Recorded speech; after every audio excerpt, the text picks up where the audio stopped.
नमस्कार, स्वागत है आप सभी का ज्ञान सम्मान के मंच पे। तो हम लोग जो है ईपीएफओ 2023 को टारगेट करते हुए यहाँ पे टेस्ट सीरीज देख रहे थे और इस क्रम में देखें तो सबसे पहले हम लोग धीआईए से टेस्ट देख रहे थे और धीआईए से टोटल हम लोग 7 टेस्ट जो है देख चुके हैं। आज इसका हम लोग टेस्ट नंबर 8वां देखने वाले हैं। जैसे आपके एग्जामिनेशन में पेपर बनता है, यानी मैं बात कर रहा हूँ ईपीएफओ का, उसी के पैटर्न पे जो है आपका टेस्ट बनाया गया है। यानी आज हम लोग इसका देखेंगे टेस्ट नंबर 8। आप सभी को पता है 2 घंटे का एग्ज़ाम होता है। 300 मार्क्स का यहाँ पे आपका टोटल जो है ये बनेगा। बाकी जो है इसमें जो है 75-25 का जो है कॉम्बिनेशन होता है। ठीक है। किसी ने एक कमेंट किया था कि इसमें कितना मार्क्स यदि लाए तो हमारा जो है सिलेक्शन पक्का होगा। तो ऐसा जो है कहना मुश्किल है कि कितना मार्क्स जो है कट ऑफ जाएगा। आप अपना जो है कोशिश करें कि आप मैक्सिमम कितना आउटपुट जो है दे सकते हैं, यानी मैक्सिमम कितना क्वेश्चन यहाँ पे सही कर सकते हैं। अनुमान लगाना यहाँ पे ठीक नहीं होगा। बाकी अनुमान आपको बहुत कोई दे सकता है, बट एग्जैक्टनेस इसमें नहीं होगा। तो इसलिए आप प्रयास करें कि आप मैक्सिमम से मैक्सिमम नंबर लेके आएँ, क्योंकि यहाँ पे 75% वेटेज है आपका। ठीक है। यहाँ पे जो ये ऑब्जेक्टिव एग्ज़ाम है 25% वेटेज आपको मिलेगा। आपका जो इंटरव्यू है उसके बारे में हम लोग ऑलरेडी बात कर चुके हैं। ईपीएफओ को लेके जो है, इसके अलावा इस चैनल पे आप देखेंगे तो पीवाईक्यू हम लोग देखे हैं। एक पीवाईक्यू जो अभी लेटेस्ट एग्जाम हुआ था उसका यहाँ पे डला हुआ, आप जाकर देख सकते हैं। आपको पता चलेगा कि जो है ये जो 2021 में पेपर हुआ था उसी का ये आपको प्रीवियस ईयर क्वेश्चन है। हिंदी और इंग्लिश दोनों में मौजूद है, आप जाकर देख सकते हैं। इससे आपको रियल जो है क्वेश्चन का अंदाज़ा लगेगा कि आखिर एग्जाम में क्वेश्चन जो है कैसे बनते हैं। इसके अलावा हम यहाँ पे सेक्शनल जो है आपके लिए यहाँ पे पीवाईक्यू जो है अभी कर रहे हैं। इसके बाद हम लोग प्रैक्टिस भी करेंगे। बहुत सारे लोगों का कमेंट था कि प्रैक्टिस कराया जाए, एक से ज़्यादा जो है टेस्ट सीरीज लगाया जाए, तो सारा कुछ यहाँ पे आपके लिए किया जाएगा। सेक्शनल में हम लोग एक सेक्शन देख चुके हैं और आज ही शाम को आपको अपलोड हो जाएगा। ठीक है। तो देखिए, सुबह वाला टेस्ट सभी को पता होना चाहिए 6:15 में आपको अपलोड हो जाता है, 6:15 सुबह में। ठीक है। शाम वाला टेस्ट आपको अपलोड हो जाएगा 4 जो है 45 में अपलोड हो जाएगा। पीएम है ये। तो यहाँ पे जो है आपको अभी हम सेक्शनल एमसीक्यू देखेंगे, यानी जैसे कंप्यूटर से जितने क्वेश्चन आए हैं आज जो है शाम को हम बनाएंगे आपके लिए और यहाँ पे अपलोड कर दिया जाएगा 4:45 में। इसके अलावा जो है आपको सुबह जो है हम लोग टेस्ट देखते रहेंगे जैसे देख रहे हैं। इसके अलावा भी जो भी पॉसिबिलिटी हुई मैं आपके लिए करूँगा। यदि आप रिवीजन चाहते हैं, आप जल्द ही कमेंट बॉक्स में केवल यस लिखेंगे। अगर ईपीएफओ को लेके आप सब्जेक्ट वाइज रिवीजन चाहते हैं, बस आप कमेंट बॉक्स में आप लोग यस लिख देंगे, तो मेरे को पता चलेगा कि हाँ आप लोग जो है इंटरेस्टेड है। तो फिर मैं सेक्शनल जो है आपके लिए, चूँकि एग्ज़ाम में अब लगभग जो है 10 से 11 दिन बचे हुए हैं, तो ऐसे में अगर एक सेक्शनल रिवीजन हो जाए तो अच्छी बात है। बाकी आप जहाँ से रिवीजन कर रहे हैं रिवीजन करते रहें। ठीक है। चलिए इसका हम लोग देखते हैं टेस्ट नंबर 8। अच्छा, पीडीएफ के लिए जो है आप लोग टेलीग्राम ग्रुप ज्वाइन कर लेंगे, लिंक यहाँ पे दिया हुआ है, डिस्क्रिप्शन बॉक्स में देखेंगे। ठीक है। तो आप ज्वाइन कर लेंगे, वहाँ पे आपको पीडीएफ मिल जाता है। पीडीएफ जो है, क्योंकि एक दिन डिले अपलोड होने का रीज़न ये है, जो मैं अभी पीडीएफ यूज़ कर रहा हूँ ये केवल क्वेश्चन है। यहाँ पे जो है सॉल्यूशन आपको है नहीं, और आपको जो मैं प्रोवाइड करता हूँ सॉल्यूशन के साथ और हिंदी इंग्लिश दोनों में होना चाहिए। प्लस उसके अलावा वहाँ पे डिटेल सॉल्यूशन तो होता ही है दोनों में। क्लैरिटी उसकी बहुत अच्छी होती है, तो थोड़ा सा मेरे को डिले वो मिल पा रहा है। नहीं तो मेरे को पीडीएफ देने में कोई हर्ज नहीं है। अभी तक जितना भी टेस्ट यहाँ पे लिया गया है सारा टेस्ट आपको का पीडीएफ बिल्कुल टाइम पे आपको दे दिया गया है। तो हम भी यहाँ पे टाइम पे ही आपको सारा टेस्ट का पीडीएफ आपको प्रोवाइड करा रहे हैं। तो इसका भी मिल जाएगा। ऑलरेडी जो है सातों टेस्ट का आपको पीडीएफ यहाँ पे मैं प्रोवाइड कर दिया हूँ। ठीक है। तो 8वां टेस्ट है और इसका भी मैं जल्द से जल्द आपको पीडीएफ दूंगा। जितना इसका ध्येय का टेस्ट है हम लोग देख लेंगे। इसके बाद देखता हूँ मैं जो भी आपके लिए मार्केट में बेस्ट टेस्ट होगा मैं आपको प्रैक्टिस कराऊंगा। ज़रूरत पड़ेगा तो मैं एक से जो है ज़्यादा एक दिन में आपको टेस्ट जो है प्रैक्टिस कराऊंगा। तो आप सभी के लिए जितना हम कर सकते हैं आपके एग्ज़ाम के लिए उतना हम अपना प्रयास करेंगे। बाकी जो है आप सभी इस चैनल को अधिक से अधिक शेयर करें। आप जो है बस एक ही काम कर सकते हैं, बाकी सब कुछ यहाँ पे फ्री ऑफ कॉस्ट है, किसी के लिए कोई चार्ज है नहीं। अच्छा, जहाँ तक कि पीडीएफ की बात है, तो मैं बोला था कि स्टडी से रिलेटेड अगर आपको कोई गाइडेंस चाहिए या कोई आपका प्रश्न है स्टडी से रिलेटेड, ठीक है, या कोई आपको मटेरियल चाहिए स्टडी मटेरियल, तो आप लोग जो है मैसेज करेंगे। कुछ लोग मैसेज किए हैं, तो मैं जल्द ही आप लोग को जो है कोशिश करूँगा पीडीएफ जो है प्रोवाइड कराने का। एटलीस्ट मान के चले तो संडे को जो है मैं आपको जो है उस दिन थोड़ा फ्री होता हूँ, तो उस दिन मैं आपको प्रोवाइड करा दूंगा। चलिए, तो बाकी चैनल को अधिक से अधिक आप लोग शेयर करें, चैनल को सब्सक्राइब भी जरूर कर लेंगे। बस इतना आप कर सकते हैं। इससे क्या होता है कि जो भी क्रिएटर होता है, जो भी आपके लिए काम कर रहा है, उसका मनोबल थोड़ा ऊंचा रहता है कि हाँ मेरा कंटेंट जो है ज़्यादा से ज़्यादा लोग देख रहे हैं। तो ऐसे में आपके लिए अधिक से अधिक काम करने के लिए जो है प्रेरणा मिलती है। ठीक है। तो अधिक से अधिक लोगों को शेयर करेंगे। चूँकि ये चैनल बनाया ही गया था कि क्वालिटी कंटेंट जो है अब इससे कोई वंचित ना रहे, चाहे आप कहीं भी रहते हो। चलिए, तो आज हम लोग देखते हैं इसका टेस्ट नंबर 8। बाकी कोई आपका प्रश्न फीडबैक होगा तो आप कमेंट बॉक्स में जरूर लिखेंगे। देखिए पार्ट ए लिखा हुआ है यहाँ पे, क्वेश्चन नंबर 1 से 4 के लिए है ये। इंस्ट्रक्शन आपको दिया गया है, देखिए क्या है। Each of the following sentence in the section has been blank space and the 4 word are the given after the sentence. Select the word or the group of word you consider the most appropriate for the blank space. आपको most appropriate यहाँ पे क्या आप fill कर सकते हैं, वही आपको करना है। बाकी मैं आंसर यहाँ पे आपको अंग्रेजी सेक्शन का बता देता हूँ। यहाँ पे मैं आपको ग्रामेटिकल जो है रूल वगैरह नहीं एक्सप्लेन करूँगा, आप सभी पढ़े होंगे। देखिए बाकी और भी जितने सारे क्वेश्चन है, जीएस के क्वेश्चन है या मैथमेटिक्स, हम लोग एक्सप्लेन करके देखते ही हैं। देखिए nobody believe Ram at first but he to be right. अब यहाँ पे 4 ऑप्शन है, came out, to be right, carried out, workout, turn out. क्या यहाँ पे प्रिपेयर्ड जो है आपके अनुसार होगा, वही इसका आंसर हो जाएगा। तो यहाँ पे जो है टर्न आउट, ठीक है, टर्न आउट प्रिपेयर्ड होगा, ऑप्शन यहाँ पे डी हो जाएगा। आगे देखिए प्रश्न नंबर 2, how are you in your new job, are you enjoying it. यहाँ पे हाउ आर यू और यहाँ पे ब्लैंक स्पेस है, आपको बताना है यहाँ पे जो है क्या होगा। तो यहाँ पे कीपिंग ऑन है, गोइंग ऑन है, गेटिंग ऑन है, क्या हो जाएगा, हाउ आर यू गेटिंग आपको ऑन, ऑप्शन यहाँ पे आपका सी बनेगा, ठीक है, इन योर जॉब। नेक्स्ट प्रश्न देखते हैं, अगला देखिए प्रश्न number 3, we live a tower block or the apartment on the 15th floor. यहाँ पे ऐट है, इन है, आपको नहीं दिख रहा होगा, ये है आपको, ये दूसरा आपको इन है, ये पहला आपको ऐड दिया है, ये आपको ओवर है। अच्छा आप लोग पैरेलली जो है मेरे साथ जो है अटेम्प्ट करते जाएंगे क्वेश्चन को। तो मैं ऑलरेडी बताया, यहाँ पे मैं ध्यान नहीं रहा मेरे को, 1 से आप 120 नंबर तक नंबरिंग कर लेंगे, या आपके पास OMR सीट है तो OMR सीट लेके पैरेलली आप क्वेश्चन को अटेम्प्ट करते रहें, ठीक है। अगर किन्हीं को स्पीड स्लो लग रहा हो तो यूट्यूब आपको ऑप्शन देता ही है, आप 1.25 कर लेंगे, 1.5 कर लेंगे। बाकी हमारा प्रयास होता है सारे लोग को ध्यान में रखते हुए लेक्चर को बनाना, ठीक है। तो यहाँ पे मैं थोड़ा सा टाइम आपको देता हूँ, तो आप पैरेलली अटेम्प्ट करें। क्योंकि मैं आपको ऑलरेडी बता चुका हूँ, गलत करके सही करते हैं तो आपको जो है बेनिफिट होता है। यहाँ पे क्या होगा, वी जो है लिव, यहाँ पे प्रिपेयर्ड जो है इन हो जाएगा, इन ए टावर ब्लॉक और apartment is on the 15th floor, ठीक है, ऑप्शन बी हो जाएगा। अगला देखिए प्रश्न नंबर 4 है, you are going to apply for the job and then you decided not to so what, put your off, put you out, turn you off, turn you away. यहाँ पे जो है अप्रोप्रिएट जो हो जाएगा पुट यू ऑफ हो जाएगा, option A हो जाएगा, ठीक है। चलिए प्रश्न नंबर 5 देखते हैं।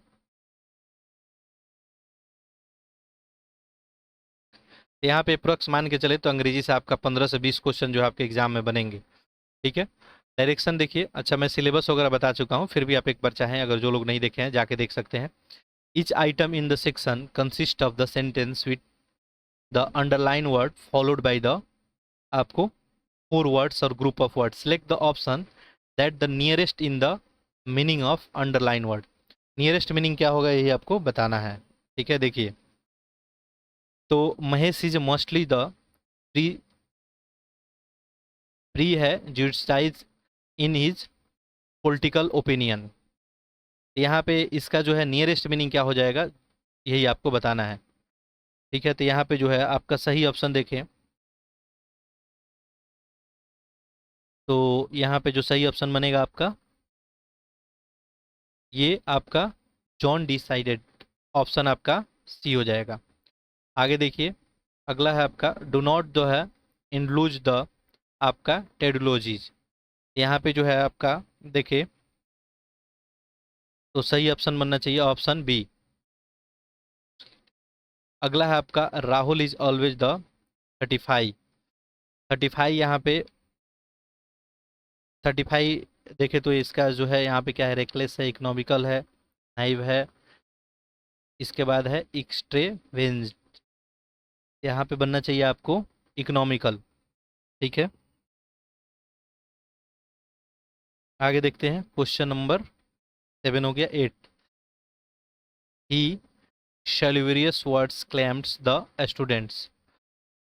तो यहाँ पे देखिए अप्रोप्रिएट जो है आपका ऑप्शन बी हो जाएगा प्लेसेंट्स। अगला देखिए, अगला प्रश्न जो पूछा गया आपका, इसके लिए डायरेक्शन दिया गया, ईच आइटम हैज़ द, यहाँ पे देखने में भी कुछ कहीं कहीं ब्लर है, यहाँ पे सेक्शन है। अब मैं इसलिए प्रोवाइड जो है एज इट इज तुरंत तुरंत प्रोवाइड आपको नहीं कर पाता हूँ, ठीक है।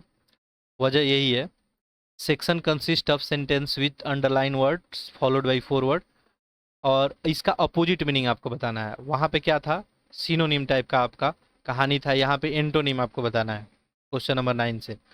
देखिए यहाँ पे लिखा है देयर ज prevailed of way way woebegone feeling in the room. इसका जो है आपको क्या बताना है, यहाँ पे एंटोनिम बताना है। यहाँ पे क्या हो जाएगा, चेयरफुल हो जाएगा। क्वेश्चन नंबर 10 देखें, 10 में देखते हैं क्या पूछा हुआ है। I appears that the whole group in the mutinous. तो यहाँ पे देखें, इसका अपोजिट वर्ड पूछा गया आपसे, तो यहाँ पे जो सही उत्तर हो जाएगा आपका, ये बन जाएगा ओबीडियंट, ठीक है, क्योंकि अपोजिट बताना है। अगला देखिए, they consider them self as the fuse from birth. यहाँ पर एप्रोप्रिएट जो है आपको बन जाएगा ऑप्शन सी, ठीक है। अगला देखिए, अगला है प्रश्न आपका 12, the painting has the distinctive element which can the noticed well. Distinctive element पूछ रहा है, डिस्टिंक्टिव का यहाँ पे क्या बताना है आपको, अपोजिट बताना है। इसका अपोजिट यहाँ पे कॉमन हो जाएगा, ऑप्शन बी। चलिए अगला देखते हैं, क्वेश्चन नंबर 13। यहाँ भी आपसे दिया गया है कि अंडरलाइन किया गया है, each of the section has sentence with underline जो है parts level as A B C D करके दिया गया है। इफ़ यू फाइंड ईरर, अच्छा वही आपको सेंटेंस ईरर आपसे जनरली पूछा गया है, ठीक है। अगर ईरर नहीं है तो ऑप्शन डी करें, और ईरर है तो आप वही ऑप्शन कर देंगे। देखिए यहाँ पे है the man is the foundation director, foundational director of this company, no error. तो इसमें क्या कोई ईरर बनता है, ये फाउंडेशनल डायरेक्टर तो होता नहीं है, यहीं पे ईरर हो जाएगा आपका। फाउंडिंग डायरेक्टर यहाँ पे सही जो है प्रिपरेट वर्ड होता, ठीक है। तो ऑप्शन यहाँ पे बी बनेगा। अगला देखिए, present of LSVT community members are the coming in with a little help from NGOs, no error. यहाँ पे ईरर कोई है नहीं, ऑप्शन यहाँ पे डी कर लीजिए।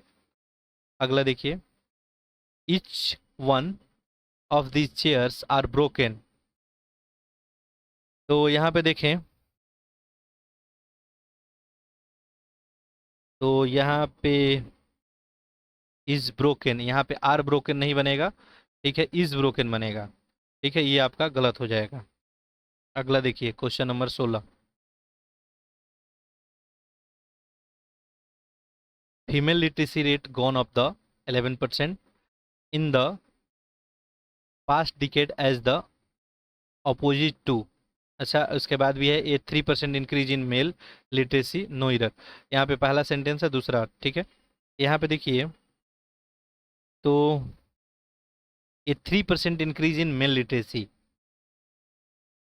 ये क्या हो जाएगा आपका, गलत हो जाएगा। यहाँ पे जो है अप्रोप्रिएट दैट बनना चाहिए, दैट जो है 3 जो है परसेंट इंक्रीजेज, ये आपका गलत हो जाएगा। अगला देखिए, 17 से 20 है, और यहाँ पे आइडियम और फ्रेजेस जो है आपको बताना है, तो जिनको याद होगा वो तो कर ही लेंगे। यहाँ पे देखिए, क्वेश्चन नंबर 17, फॉलोज सूट, ठीक है। एप्रोप्रिएट यहाँ पे आपको आइडियम्स एंड फ्रेजेस जो है बताना है, तो यहाँ पे जो ऑप्शन हो जाएगा आपका, ऑप्शन सी हो जाएगा, doing in the same as someone else has just gone, done. अगला देखिए, क्लोज सेव, तो इसका अप्रोप्रिएट यहाँ पे हो जाएगा मिराकुलस जो है एस्केप, ऑप्शन बी हो जाएगा, ठीक है। नेक्स्ट देखते हैं, क्वेश्चन नंबर 19। देखिए, एट द, आपको क्रॉस रोड्स, यहाँ पे अप्रोप्रिएट जो है फ्रेजेस की बात करें, यहाँ पे एट है, at important point of a decision, ये हो जाएगा। अगला देखिए, ए पर्ल ऑफ विस्डम, तो यहाँ पे देखिए विस्डम, ये पर्ल ऑफ विस्डम, यहाँ पे क्या बनेगा आपका, an important piece of advice, option हो जाएगा डी। चलिए क्वेश्चन नंबर हम लोग 21 देखते हैं। ये 20 प्रश्न ही लगभग मान के चलिए आपके अंग्रेजी में आएंगे। अगर कहीं अंग्रेजी में 20 प्रश्न से कम होते हैं तो मैथमेटिक्स का वेटेज थोड़ा सा ज़्यादा हो जाएगा।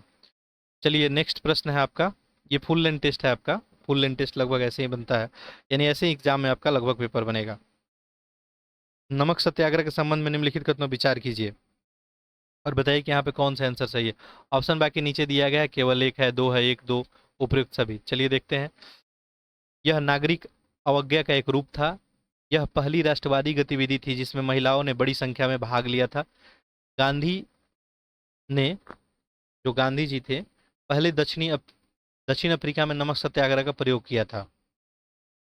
देखिए आप सभी को पता है कि नागरिक अवज्ञा के रूप में ये तो था ही, ठीक है। तो ऑप्शन जो है ये तो आपका बन ही जाएगा यहाँ पे। बाकी पहला राष्ट्रवादी गतिविधि था जिसमें महिलाओं ने भाग लिया था बड़ी संख्या में, ये भी बात सही है। दक्षिण अफ्रीका में कभी वो नमक सत्याग्रह किए नहीं थे, तो ये तो ऐसे ही गलत हो जाएगा, ठीक है। ये नमक सत्याग्रह जो है आप सभी को पता है 12 मार्च 1930 को, ठीक है। नमक कानून जो है आपको तोड़ने के उद्देश्य से स्टार्ट किया गया था। 6 अप्रैल को जो है ये पहुंच गए थे ये लोग डांडी समुद्र तट, और वहाँ पे नमक कानून बना के, यानी नमक बना के कानून का उल्लंघन किया गया था, ठीक है। तो ऑप्शन यहाँ पे सी बनेगा, ठीक है। तो यहाँ पे देखिए एक और दो दोनों। अगला देखिए, ब्रिटिश अधिकारी जो अंग्रेज गवर्नर के प्रतिनिधि थे और जो एक ऐसे राज्य में रहते थे जो प्रत्यक्ष ब्रिटिश शासन के अधीन नहीं था, को क्या बुलाया जाता था, ठीक है। इनको क्या बुलाया जाता था? कलेक्टर, वायसराय, रेजिडेंट बोलते थे इनको, ठीक है। ऑप्शन क्या हो जाएगा? सी हो जाएगा, याद रखेंगे। गवर्नर जनरल के प्रतिनिधि होते थे, और प्रत्यक्ष रूप से जहाँ ब्रिटिश शासन के अधीन जो नहीं था, आपको पता है कि बहुत सारे मैत्रीपूर्ण भी जो है लोग अंग्रेजों के साथ थे, यानी बहुत सारा रियासत जो है वो अंग्रेजों के साथ समझौता करके था, वैसे में इनको हम रेजिडेंट बोलते थे। अगला देखिए प्रश्न 23, निम्नलिखित में से किस पार्टी ने भारत छोड़ो आंदोलन का समर्थन जो है किया? यहाँ पे पूछा गया है किया, ठीक है। किसके द्वारा किया गया भारत छोड़ो आंदोलन का समर्थन? हिंदू सभा के द्वारा, communist party of India, Unionist party of India. देखिए केवल कोई लोग भी सपोर्ट नहीं किए थे, सारा लोग अपोज किए थे, तो ऑप्शन डी बनेगा। अगला देखिए, ऑल इंडिया किसान सभा का गठन कब किया गया था? तो ऑल इंडिया किसान सभा बनी थी आपको 1936 में, 11 अप्रैल 1936 को ऑल इंडिया किसान सभा बनी थी। लखनऊ में जो है ये इसका जो है अधिवेशन किया गया था, और इसके अध्यक्ष जो है बात करें तो आपके शाहजानंद सरस्वती थे, ठीक है, याद रखेंगे नाम। चलिए आगे बढ़ते हैं। क्वेश्चन नंबर 24 हो गया।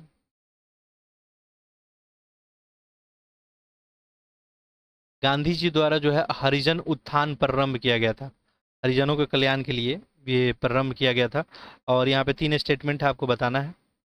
पूरी तरह से जाति व्यवस्था पर हमले के लिए, ये जाति व्यवस्था पर हमले के लिए तो हरिजन उत्थान नहीं किया गया था। हरिजन के लिए कुएं, सड़क, मंदिर आदि खोलने के लिए, ये बात सही है। हरिजनों के बीच सामाजिक कार्य को प्रोत्साहित करने के लिए, ठीक है। तो 2 और 3 यहाँ पे जो है सही माना जाएगा, तो ऐसे में ऑप्शन आपका क्या बनेगा? ऑप्शन बी बन जाएगा। आगे देखिए अगला प्रश्न नंबर 26, पूछा गया है यहाँ पे सन जो है 1916 में लखनऊ में आयोजित कांग्रेस अधिवेशन में निम्न में से किस प्रस्ताव को पारित किया गया?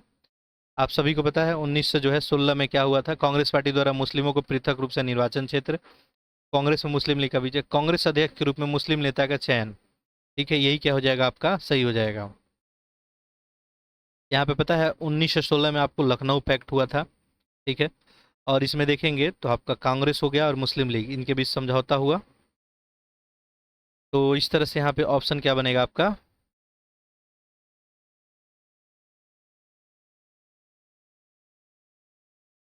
कांग्रेस पार्टी द्वारा मुस्लिमों को पृथक रूप से निर्वाचन क्षेत्र का समर्थन यहाँ पे तो किया गया था, ठीक है।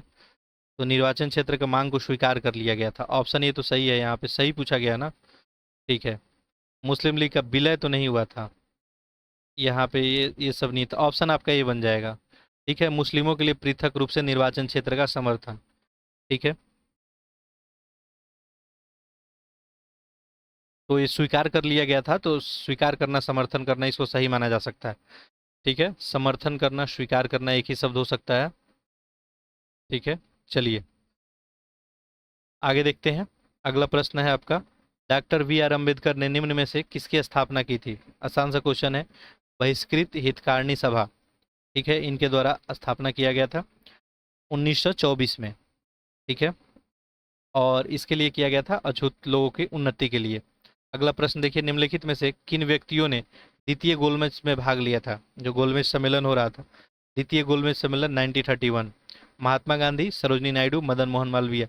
आपको बताना है इसमें कौन सा उत्तर होगा। देखिए, महात्मा गांधी तो इसमें पार्टिसिपेट किए थे द्वितीय में, ठीक है। इसके अलावा देखेंगे तो मदन मोहन मालवीय भी किए थे। साथ साथ यहाँ पे तो ऑप्शन कुछ जो है ऐसा दिख नहीं रहा है। ये तीनों लोग तो किए थे पार्टिसिपेट इसमें, ठीक है। मदन मोहन मालवीय भी थे, ये तो पहले में भी थे, ठीक है। तो यहाँ पे ऑप्शन, अच्छा हाँ दिख रहा है, 1 2 3 ऑप्शन जो है आपका डी बन जाएगा यहाँ पे, ठीक है। ऑप्शन क्या बनेगा? डी। चलिए क्वेश्चन नंबर 29 देखते हैं। निम्नलिखित कथनों विचार कीजिए और बताइए कि कौन सा इसमें सही है। देखिए यहाँ पे पूछा है, वारेन हेस्टिंग ने मुस्लिम कानूनों से संबंधित विषयों का अध्ययन और शिक्षण के लिए कलकत्ता मदरसा का स्थापना किया था। जोनाथन डंकन ने हिंदू जो है कानून और दर्शन के अध्ययन के लिए वाराणसी में एक संस्कृत कॉलेज शुरू किया था। यहाँ पे बताना है आपको कौन सा सही है, केवल एक केवल दो, यहाँ पे तो दोनों स्टेटमेंट ही सही है। वारेन हेस्टिंग के द्वारा मुस्लिम कानूनों को संबंधित विषयों को समझने के लिए कलकत्ता मदरसा किया गया था, और जोनाथन डंकन ने हिंदू कानूनों के दर्शन के अध्ययन के लिए एक संस्कृत कॉलेज स्थापित किया गया।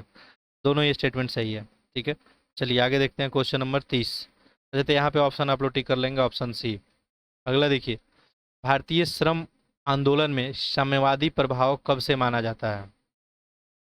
साम्यवादियों का प्रभाव जो है कब से माना जाता है, ये पूछा जा रहा है। तो 1920 के दशक में, ठीक है। 1920 से लेके और 1930 तक, ठीक है। इन्हीं के बीच जो साम्यवादियों का प्रभाव देखने को हमको मिलता है। आगे देखिए क्वेश्चन नंबर 31। यहाँ पूछा गया है, भारत सरकार अधिनियम 1935 में दिए गए किन जो है निर्देशों को 1950 में भारत के संविधान में शामिल किया गया? तो 1935 के किन आदर्शों को 1950 में शामिल किया गया है, ये पूछा गया है। देखिए, मौलिक अधिकार है पहला, यहाँ पे दिख नहीं रहा होगा आपको, ये है मौलिक अधिकार। राज्य और नीति निषेधक तत्व, यही क्या हो जाएगा? सही हो जाएगा। राज्य का नीति निषेधक तत्व पता ही है, संविधान के भाग 4 में रखा गया है, 36 से लेके 51 तक जो है आर्टिकल है इसके लिए। और ये आपको नीति निषेधक सिद्धांत जो है 1935 में भी था। तो ऑप्शन क्या हो जाएगा? बी हो जाएगा। अगला देखिए प्रश्न, 1893-94 में न्यू लैम्प फॉर ओल्ड नामक लेखों की श्रृंखला में किसने उदारवादी राजनीति की आलोचना की थी? ये किसके द्वारा किया गया था? अरविंदो घोष के द्वारा, इन्हीं का पुस्तक था ये। अगला देखिए प्रश्न नंबर 33। कलकत्ता के जो है क्रांतिकारी संगठन अनुशीलन समिति की स्थापना किनके द्वारा की गई थी? अनुशीलन समिति पता ही है आपको, यहाँ पे अश्विन कुमार दत्त है, बिपिन चंद्र प्रफुल्ल चंद्र है, प्रमथन नाथ मित्र, ठीक है। तो आप अनुशीलन समिति अगर देखेंगे तो इससे जुड़े थे आपको वरिंद्र कुमार घोष जुड़े हुए थे, जतिन बनर्जी, परमनाथ मित्र भी जुड़े हुए थे। यहाँ पे ऑप्शन में तो एक ही दिख रहा है, ऑप्शन डी कर लेंगे। चलिए आगे देखिए,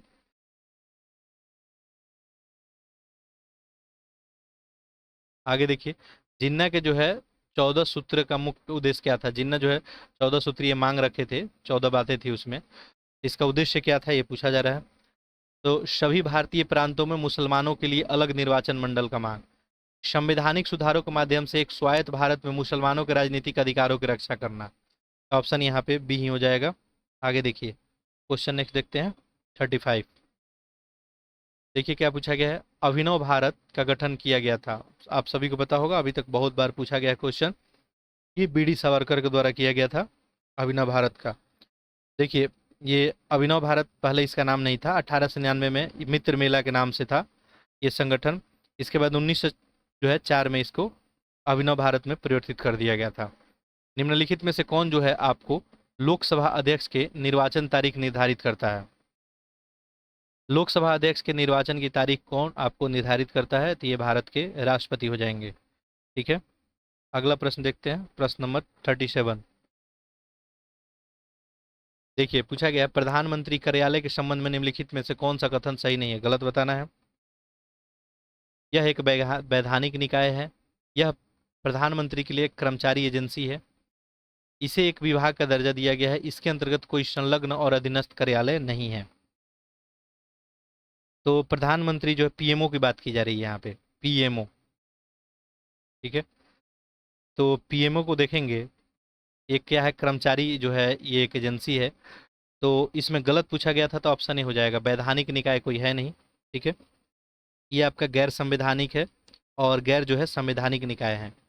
चलिए अगला देखते हैं, भारतीय संविधान के निम्नलिखित खंडों में कौन सा शिक्षा को बढ़ावा देने में मदद करता है। ठीक है, आपको बताना है इसमें कौन शिक्षा को बढ़ावा देने में कौन कौन मदद करेगा, यही बताना है आपको। बाकी देखिए ऑप्शन नीचे दिया गया है। ठीक है, देखिए मौलिक कर्तव्य, राज्य का नीति निश्चक सिद्धांत और मौलिक अधिकार, सारा ही कुछ हो जाएगा यहाँ पे। ठीक है, शिक्षा का बढ़ावा देने का बात करता है तो ऑप्शन यहाँ पे देखिए ऑप्शन डी बनेगा। देखिए ऑप्शन डी। क्वेश्चन नंबर 39 देखते हैं, निम्नलिखित में से कौन सा निकाय जो है आपको भ्रष्टाचार धारणा सूचकांक प्रकाशित करता है। तो ये जो है यहाँ पे देखिए ब्लर हो गया है ये थोड़ा सा, ट्रांसपेरेंसी जो है इंटरनेशनल इसी के द्वारा। ठीक है, ट्रांसपेरेंसी इंटरनेशनल, ऑप्शन क्या हो जाएगा, बी। अगला प्रश्न देखते हैं, क्वेश्चन नंबर 40, निम्नलिखित में से किस समिति के सिफारिश पे भारत के बीमा नियामक और विकास प्राधिकरण की स्थापना की गई। ठीक है, तो ये जो है कौन समिति थी आपसे पूछा गया है, तो ये मल्होत्रा समिति। ठीक है, इन्हीं की सिफारिश पे जो है आपको बीमा नियामक और बीमा प्राधिकरण जो है ये बनाया गया। चलिए अगला प्रश्न देखते हैं, क्वेश्चन नंबर 41, यहाँ पे निम्नलिखित नियोजकों और उनके प्रस्तावों की सूची दी गई है, मिलान कीजिए और बताइए कि सही उत्तर जो है क्या होगा। ठीक है, चलिए इसको जूम इन कर लेते हैं, आपको दिख नहीं रहा होगा, अब दिख रहा होगा। ठीक है, देखिए बॉम्बे योजना जो है देखेंगे तो ये बिरला और टाटा समूह, तो ए का 4 हो जाएगा। गांधीवादी योजना, ठीक है, ये हो जाएगा आपका श्रीमन नारायण। पीपल्स योजना, ये हो जाएगा एम एन राय। और लास्ट बता सर्वोदय योजना, ये हो जाएगा आपका जयप्रकाश नारायण। तो 4-3-2-1, 4-3-2-1 ऑप्शन में देखिए यहाँ पे दिख रहा है 4-3-2-1 ऑप्शन डी। अगला प्रश्न देखिए, एक मिश्रित आर्थिक प्रणाली में क्या होता है पूछा गया है। मिश्रित आर्थिक प्रणाली देखिए, तो इसमें केवल उपभोक्ताओं वस्तुओं को सामान्य बाजार में बिक्री के लिए उत्पादित किया जाता है, लाभ सरकारी और पूंजीपतियों को भी साझा किया जाता है, लाभ अर्जित करने के बाद राज्य जो है संचालित उद्योगों का विनिवेश करता है, सरकार और बाजार दोनों एक साथ आर्थिक उत्पादन और वितरण का फैसला करते हैं। हमारे अभी इसी प्रकार की व्यवस्था मिश्रित जो है आर्थिक प्रणाली है, जहाँ सरकार और बाजार दोनों एक साथ आर्थिक उत्पादन और वितरण का फैसला करते हैं। अगला देखिए क्वेश्चन नंबर 43, देखिए क्या पूछा गया यहाँ पे, भारत के संविधान के उद्देशिका के संदर्भ में निम्नलिखित कथनों में से कौन सा आपको सही नहीं है। ठीक है, चलिए इसको जूम इन कर लेते हैं, पूरा प्रश्न ही नहीं दिख रहा है।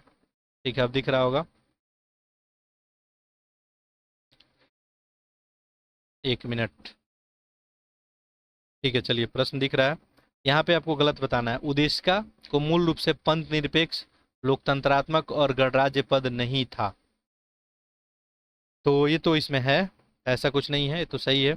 उद्देशिका में भारत के संविधान की मूल संरचना निहित है, ये भी बात सही है। उद्देशिका अपने आप किसी न्यायालय में परिवर्तनीय नहीं है। और लास्ट है, उच्चतम न्यायालय ने आपको अभी निर्धारित किया है कि जहां भाषा अस्पष्ट है वहां संविधान के विधिक निर्वाचक में सहायक के रूप में उद्देशिका पर विचार नहीं किया जा सकता। देखिए पहले इनिशियल में ऐसा था लेकिन अभी उद्देशिका पर विचार किया जाता है, ये गलत हो गया, ऑप्शन यहाँ पे डी आपका सही हो जाएगा। क्वेश्चन नंबर 44 देखिए, क्वेश्चन नंबर 44 देखते हैं, भारतीय भारतीय संविधान की विशेषता है और उधार कहाँ से लिया गया है। ठीक है, सिंपल सी कहानी है, देखिए पहला मौलिक अधिकार, आप सभी को पता ही होगा मौलिक अधिकार हम लोग कहाँ से लिए हैं, ये हम लोग संयुक्त राज्य से लिए हैं। तो ए का तो ऑप्शन क्या हो जाएगा आपका, ऑप्शन बी हो जाएगा। बाकी संसदीय समिति, खैर ऐसे क्वेश्चन को आप जो है एलिमिनेट करके भी बना सकते हैं। चलिए यहाँ पे आपको ऑप्शन दिख रहा होगा, देखिए ए का क्या बना अपना, बी बना। ठीक है, बी दिख रहा है ए में और आपको डी में नहीं दिख रहा है, सी में दिख रहा है, तो बी और डी तो एलिमिनेट हो गया। ठीक है, बाकी नेक्स्ट देखते हैं, संसदीय जो है सरकार ये ब्रिटेन से है, आप सभी को पता ही होगा। अब देखिए बी ए ऑप्शन सी में ही दिख रहा है, आगे करने की जरूरत नहीं है, ऑप्शन यहाँ से आप सी कर सकते हैं। बाकी चाहे तो इसको आप पूरा कंप्लीट भी बना सकते हैं, एक मैं तरीका बता रहा हूँ आपको, आप थोड़ा सा यहाँ पे टाइम अपना बचा सकते हैं। ठीक है, एलिमिनेशन टेक्निक इसको बोलते हैं हम लोग। नेक्स्ट है अवशिष्ट शक्ति का विचार। ये हम लोग कहाँ से लिए हैं? तो ये हम लोग जो लिए हैं आपका कनाडा से। राज्य का नीति निर्देशक सिद्धांत हम लोग, आप सभी को पता है, हम लोग आयरलैंड से लिए हैं। ठीक है, चलिए तो आपका बी ए जो है, और यहाँ पे ई सी हो जाएगा। अगला प्रश्न देखते हैं। देखिए पूछा गया है यहाँ पे, अच्छा एक बजट का जो है ऑलरेडी टेस्ट बना हुआ है। आपको यूपीपीसीएस के, आप लोग यूपीपीसीएस के यहाँ पे टेस्ट सीरीज बना है, यूपीपीसीएस में जाएंगे। एक बजट ध्येय आईएएस का बना हुआ है, 2023 का है, उसमें आर्थिक सर्वे बजट, वो जाके आप लोग एक टेस्ट देख लेंगे, बहुत अच्छे अच्छे प्रश्न है उसमें। तो क्वेश्चन नंबर 45 जो है यहाँ पे देखते हैं। पूछा गया है कि बजट में भारत के समेकित निधि से दो प्रकार के व्यय होते हैं। समेकित निधि पे किया गया व्यय और समेकित निधि से किया गया व्यय, व्यय से संबंधित निम्नलिखित कथनों में कौन सा सही है, आपको बताना है, उत्तर चुनना है, सही विकल्प इसमें कौन सा है। देखिए, प्रभावी व्यय संसद द्वारा गैर मतदान योग्य है। ठीक है, सही है। संसद द्वारा इसकी चर्चा नहीं की जा सकती, ऐसा कुछ नहीं है। उच्च न्यायालय के न्यायाधीशों के पेंशन भारत के संचित निधि पर दिया जाता है, तो आपको पता ही है संचित निधि से। तो इस तरह से ऑप्शन क्या हो जाएगा यहाँ पे, बी, 1 और 3। ठीक है, अगला प्रश्न देखें। प्रश्न 46 देखते हैं। यहाँ भी दो स्टेटमेंट है, यह पूछा गया, आपको बताइए कि यहाँ पे देखते हैं और स्टेटमेंट है क्या। नहीं, यहाँ पे दो ही स्टेटमेंट है, पूछा गया कौन सा सही है, बताना है, सही बताना है या गलत बताना है, सही। ठीक है, देखिए निम्नलिखित कथनों विचार कीजिए। पहला है, राज्यपाल जो है विधायकों द्वारा राष्ट्रपति के विचार के लिए पारित कुछ प्रकार के विधायक जो है आरक्षित कर सकते हैं, तो ऐसा कर सकते हैं, सही है। राज्य सूची में उल्लेखित कुछ मामले पे बिल जो है राज्य विधायक का में केवल राष्ट्रपति की मंजूरी के साथ पेश किया जा सकता है, दोनों ही सही है। तो इस तरह से यहाँ से ऑप्शन क्या बन जाएगा आपका, ऑप्शन बन जाएगा आपका सी। अगला प्रश्न देखिए 47। भारत के राष्ट्रपति के निर्वाचन के लिए निर्वाचक गण जो है, इलेक्टोरल को जो है कॉलेज में निम्नलिखित में से कौन शामिल नहीं होता है। राष्ट्रपति का निर्वाचन करना है, कौन शामिल नहीं होता है, आसान सा क्वेश्चन है आपके लिए। देखिए पूछा है कौन शामिल नहीं होता है, राज्यसभा के सभी निर्वाचित सदस्य, ये लोग शामिल होते हैं। राज्यसभा के विधानसभा के निर्वाचित सदस्य भी शामिल होते हैं। देखिए वर्ड क्या यूज किया गया है, निर्वाचित। राज्य के विधान परिषद के सब, विधान परिषद वाले कोई सदस्य इसमें पार्टिसिपेट नहीं करते हैं। तो तीसरा जो है नहीं करते हैं, तो यहाँ पे केवल 3 होगा, और केवल 3 ऑप्शन सी में दिख रहा है। अगला प्रश्न देखिए, अगला है 48। हटपर्णी मांसाहारी कीटभक्षी पौधे की उपलब्धता किसकी कमी के कारण बढ़ रही है। ये मांसाहारी कीटभक्षी पौधा होता है घटपर्णी, ये पूछ रहा है किसकी उपलब्धता के कारण, कमी के कारण जो है ये बढ़ रही है, तो ये हो जाएगा नाइट्रोजन, ऑप्शन हो जाएगा सी। अगला देखते हैं, जहां देखिए नाइट्रोजन की कमी होगी, ठीक है, तो ये अपने क्या करते हैं, कीटों को आहार बना लेते हैं। चलिए आगे देखते हैं। जब एक पर्वतरोही जो है उच्च ऊंचाई के शीर्ष लंब तक चढ़ता है, तो उसकी सांस लेने की दर क्या हो जाती है। मतलब आप ऊंचे पहाड़ी पे चले जाते हैं तो क्या हो जाएगा, आपका सांस लेने का दर बढ़ जाएगा या घट जाएगा। आप सभी को पता है कि जैसे ही आप ऊंचाई पे पढ़ेंगे, चढ़ेंगे, तो वहाँ पे जो है सांस लेने का दर आपको बढ़ जाएगा। एक ऊंचाई बढ़ने के साथ क्या होता है, वायुमंडल दाब आपका कम होता है। ठीक है, तो यहाँ पे जो है बढ़ जाएगा, ऑक्सीजन आपूर्ति जो है यहाँ पे आपकी थोड़ी बढ़ जाएगी। ठीक है, आगे देखिए। अगला है कंप्यूटर वाला प्रश्न है। एक कंप्यूटर के शुरू होने और रैम से ऑपरेटिंग सिस्टम के जरूरी हिस्से लोड करने की प्रक्रिया को हम लोग क्या कहते हैं, इसको क्या कहते हैं, बूटिंग कहते हैं। बूटिंग में देखेंगे तो अब बूटिंग जब भी आपका कंप्यूटर होता है, तो जो भी आपका सॉफ्टवेयर हार्डवेयर होता है उसका क्या करता है, ये उसको जांच करता है, वेरीफाई करता है। अगला प्रश्न देखिए 51।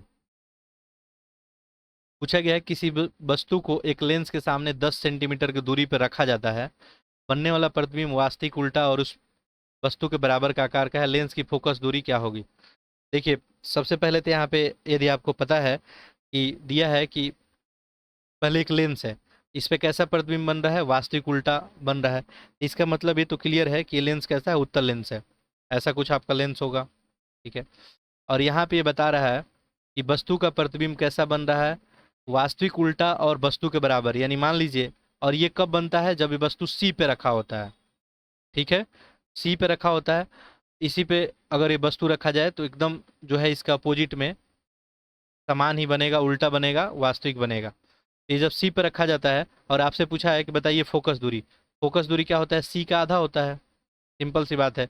सी आपको दिया है कितना, 10 सेंटीमीटर दिया है, तो एफ बराबर क्या हो जाएगा आपका, C/2, यानी 10/2, यानी आपका कितना हो जाएगा, 5 सेंटीमीटर हो जाएगा। ऑप्शन आपका ए बन जाएगा। क्लियर है इसमें? आप सभी को पता होगा जब यहाँ पे आप वस्तु रखेंगे सी पे जैसे रखेंगे तो इसका प्रतिबिंब जो है आपका सी पे ही बनता है। ठीक है, आप सभी पढ़े होंगे, 5-6 कंडीशन होता है इसमें। चलिए, तो ऑप्शन ए हो गया। आगे बढ़ते हैं। अगला क्वेश्चन देखिए, निम्नलिखित में से किसकी उपस्थिति के कारण कोशिका के केंद्रक में यूक्रियाटिक और प्रोक्रियाटिक दोनों पाए जाते हैं? यूक्रियाटिक और आपका प्रोक्रियाटिक, आपको पता होगा इसके बारे में। हमारे अंदर जो है, आप लोग लिखेंगे यहाँ पे, जो चाहे लिख सकते हैं कमेंट बॉक्स में, हम लोग के अंदर किस प्रकार की सेल जो है पाई जाती है, यूक्रियाटिक या प्रोक्रियाटिक।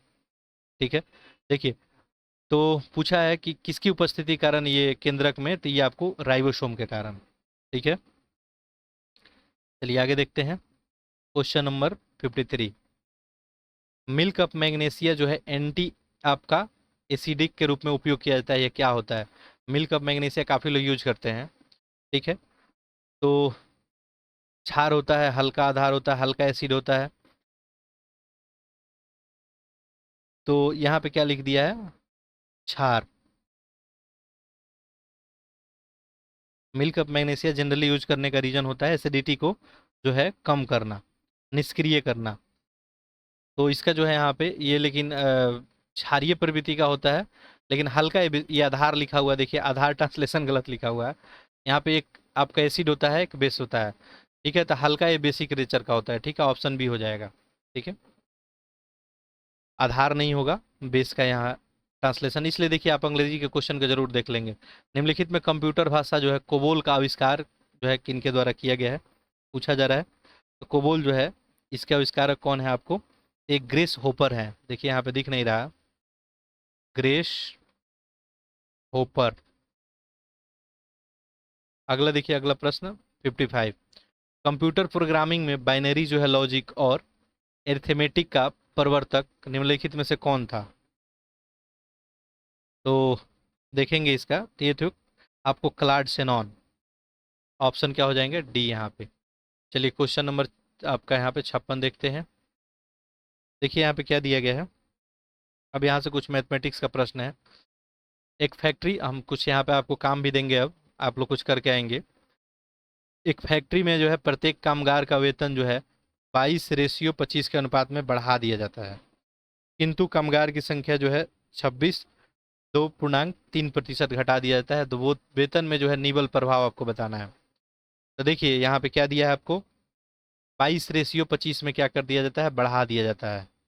इसका मतलब 25 में 22 आपको बढ़ा दिया जा रहा है। तो प्रतिशत में अगर निकालेंगे, 100 से मल्टीप्लाई कीजिएगा, 25×100 88, 88% यहाँ पे बढ़ा दिया जाता है। अब प्रभाव आपको निकालना है। ठीक है, क्या इफेक्ट होगा? ठीक है, तो प्रभाव अगर निकालने के लिए आपको क्या करना होगा, सिंपल सा जो है 88%, और यहाँ पे दिया है कि कितना उनके जो है कामगारों की संख्या में 26.2/3, तो इसका मतलब हुआ 6×3 = 18, 2×3 = 6, 1 8, 78 2 80, 10 80/3 आ जाएगा यहाँ पे। तो यहाँ पे हम लोग कर लेंगे, प्रभाव 88 हो गया, और ये हो गया 80/3, माइनस हो जाएगा 88 × 80, और ये बटेगा 3 × 100। बस यही हो जाएगा आपका। बस इसको कैलकुलेट कीजिए, आपका आंसर आ जाएगा। यहाँ से बस कैलकुलेशन ही बचा है। ठीक है, तो यहाँ से देखेंगे तो एक शून्य से एक शून्य कैंसिल कर ले आप। यहाँ पे नीचे जो है 30 एलसीएम अगर हम लोग ले लेते हैं, चलिए हम लोग एलसीएम अगर 30 ले लेते हैं यहाँ पे, ये 88 में 30 से मल्टीप्लाई करेंगे तो 0 आ जाएगा, 8×3 = 24, और ये हो गया 2640 हो जाएगा, माइनस 10 आ जाएगा, और ये हो जाएगा 800, और माइनस ये कितना हो जाएगा आपका, 8×8 = 64 हो गया, और 8×8 = 64 और 6 70।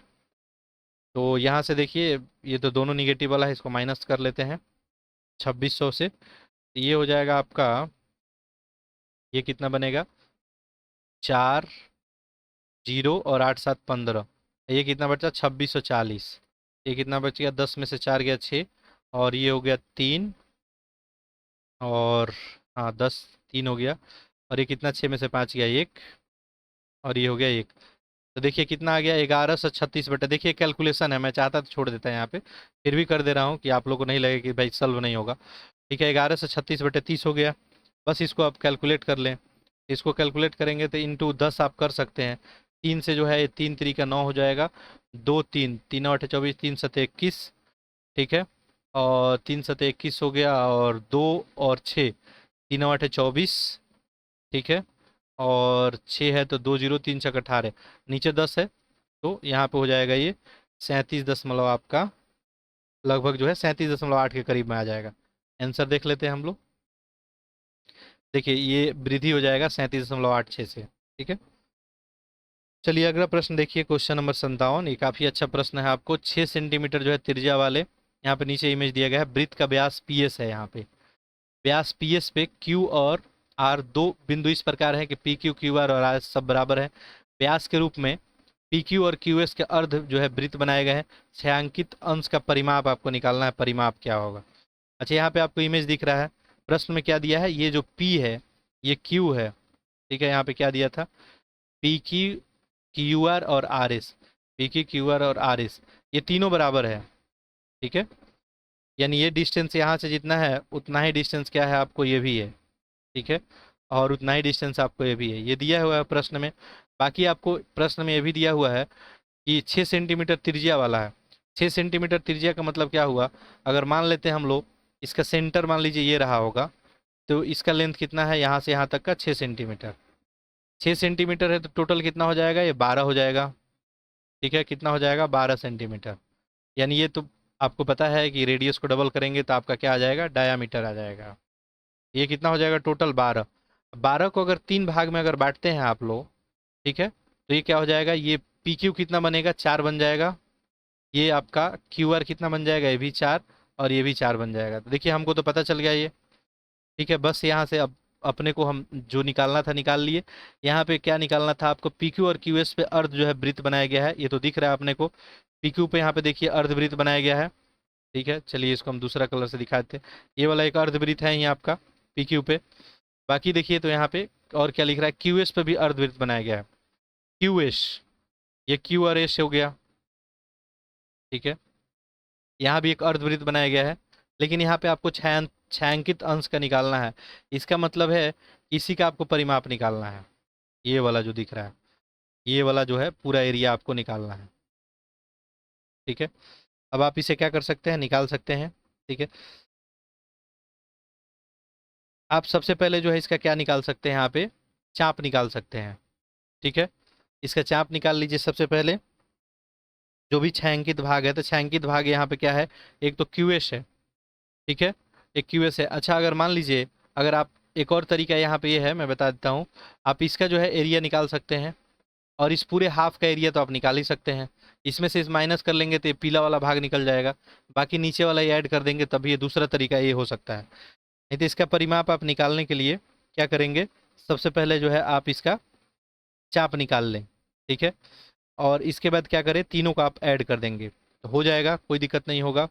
ठीक है, आपको अगर QS का मान लीजिए निकालना है, तो यहाँ से यहाँ जो है आपको लेंथ पता ही है। ठीक है, यहाँ से यहाँ तक लेंथ पता है, अभी हम लोग निकाले थे, और आप जो है फार्मूला रख के यहाँ पे निकाल सकते हैं। ये क्वेश्चन मैं आपको एक क्वेश्चन सॉल्व करने के लिए देता हूँ, बाकी मैं एक्सप्लेन कर दिया इसको। Question number 57। ठीक है, आप लोग कमेंट बॉक्स में लिखेंगे, अगर आपसे सॉल्व नहीं हो पा रहा है तो मैं फिर नेक्स्ट टेस्ट सीरीज में इसको सॉल्व कर दूंगा। ठीक है, ये आपको सॉल्व करने के लिए एक ही क्वेश्चन, ये पहला प्रश्न रहा जो मैं आपके लिए एक छोड़ रहा हूँ। ठीक है, बाकी मैं बता दिया तरीका। अगले आगे देखिए, ए ने एक घड़ी को जो है 5% लाभ पे बी को बेच दिया है, बी उसको 4% पे सी को बेच दिया है। ये भी आसान सा क्वेश्चन है। सी उसको जो है 91 रुपये अदा कर रहा है, तो बताइए ये कितना कीमत है। अब पता नहीं ए जो है कितना में घड़ी को परचेज किया था, ये तो नहीं पता है। अच्छा, मान लेते हैं हम लोग ए जो है 100 रुपये में परचेज किया होगा, तो बी को कितना में बेच रहा है, 5% लाभ पे बेच रहा है। इसका मतलब ये हुआ 100 5/100, कोई दिक्कत नहीं है, इनटू बी क्या कर रहा है, उसको सी को 4% लाभ पे बेच रहा है। इसका मतलब 104/100 सी को बेच दे रहा है, और सी को कितना में मिल रहा है, ये 91 में, तो 91 की इक्वल कर दीजिए। बस इस इक्वेशन को सॉल्व कीजिए, आपका आंसर आ जाएगा। ठीक है, चलिए हम सॉल्व कर देते हैं, नहीं तो आप लोग का कमेंट आएगा सारा क्वेश्चन ही हम मतलब यहाँ पे स्किप कर रहे हैं। बिल्कुल, यहाँ पे एक्स का वैल्यू निकालना है तो क्या करेंगे, मल्टीप्लाई कर दीजिए। 91 है इंटू 100 इंटू 100 ऊपर चला जाएगा, ये 105 इंटू 105 नीचे आ जाएगा। बस अब सॉल्व करना है यहाँ पे। तो ये हो जाएगा आपका 5 दूने 10, 5 दूने 10, 5 एकम 5, ये 5 दूने 10, ये फिर हो जाएगा 5 दूने 10, 5 एकम 5, ये भी हो जाएगा 2 0। ठीक है, यहाँ तक कोई दिक्कत नहीं है। अब ये 91 तो 3 3 का 91 तो इससे कटेगा नहीं। ठीक है, तो यहाँ पे फिर हम लोग क्या करेंगे, 7 से, हाँ 7 से कटेगा 7 एकम 7 और 2 और 1, 7 3 का 21 और ये हो जाएगा 7 3 का 21। ठीक है, अब तो कहीं कटने का कुछ दिख नहीं रहा है, 13 और 21 दिख रहा है। ठीक है, अब मल्टीप्लाई कर लेंगे। ऊपर जो है आपका 20 20 हाँ कितना हो जाएगा, 400, 400 इंटू 13, नीचे कितना हो रहा है, 21 इंटू 3, 63 हो जा रहा है। बस इसको अब सॉल्व कर लेते हैं हम लोग। 13 चौके 52 हो गया और 00 इंटू 63। अब क्या करना है, इसको डिवाइड कर लीजिए। 63 में 52 है, 00, ये 6 8 48 होता है, 8 बार में लेके जाते हैं। 8 3 का 24 और 2, 8 6 48 और 2 50। ये हो गया कितना आपका, 10 में से 4 गया, 6 हो गया, ये 1 हो गया, ये 0 हो गया। फिर यहाँ पे ये जाएगा 3 बार में, 3 3 का 9 और 6 3 18। नहीं नहीं, ये 3 बार में तो नहीं जा पाएगा। ठीक है, ये जो है आपका 63 है, तो 63 मल्टीप्लाई सही हुआ, 8 3 का 24, 2 8 6 48, तो ठीक है। ये हो गया, 10 में से 4 गया 6, एक ही बचा, ये तो सही है। ठीक है, 20 में से 4 जाएगा तो 16 ही बचेगा, ये 6 3 18 हो जाएगा, 6 दूनी 12 होगा।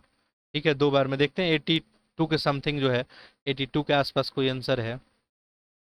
ठीक है, तो यहाँ पे तो सब जो है इसी के आसपास आंसर यहाँ पे दिखा रहा है। अच्छा, यहाँ पे कुछ गलत हम लगता है कैलकुलेशन कर दिए हैं।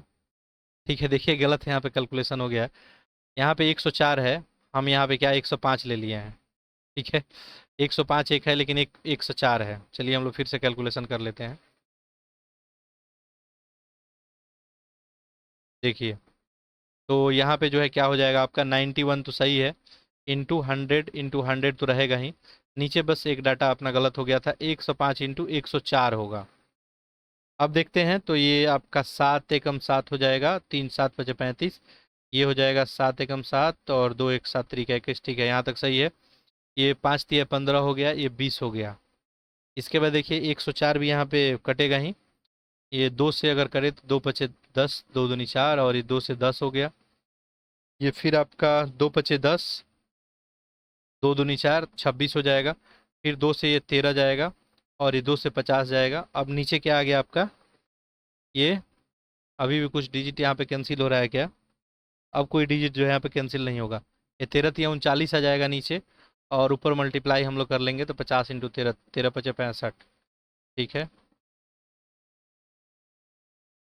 तो यहाँ पे क्या बन जाएगा आपका, नीचे 39। ठीक है, ये 13 बन गया। ठीक है, ये कट ही गया था, 13 5 65 है, फिर 5। ठीक है, खैर ये कैलकुलेशन 104 था, 83 यहाँ पे आपका ये आंसर बन जाएगा, 83 दशमलव के आसपास बन जाएगा। ठीक है, ऑप्शन ये यहाँ पे कर लेंगे, दशमलव में आएगा ये। ठीक है, तो इसका ऑप्शन क्या कर लेंगे। बाकी देखिए कैलकुलेशन था, दूसरा तरीका भी है इस क्वेश्चन को बनाने का। ठीक है, दूसरा तरीका देखिए क्या है, 5% जो है अधिक पे बेचता है, 5% अधिक, 5% अधिक का मतलब होता है आपका 5/100, 5% का मतलब तो ये होता है, इसका मतलब 1/20।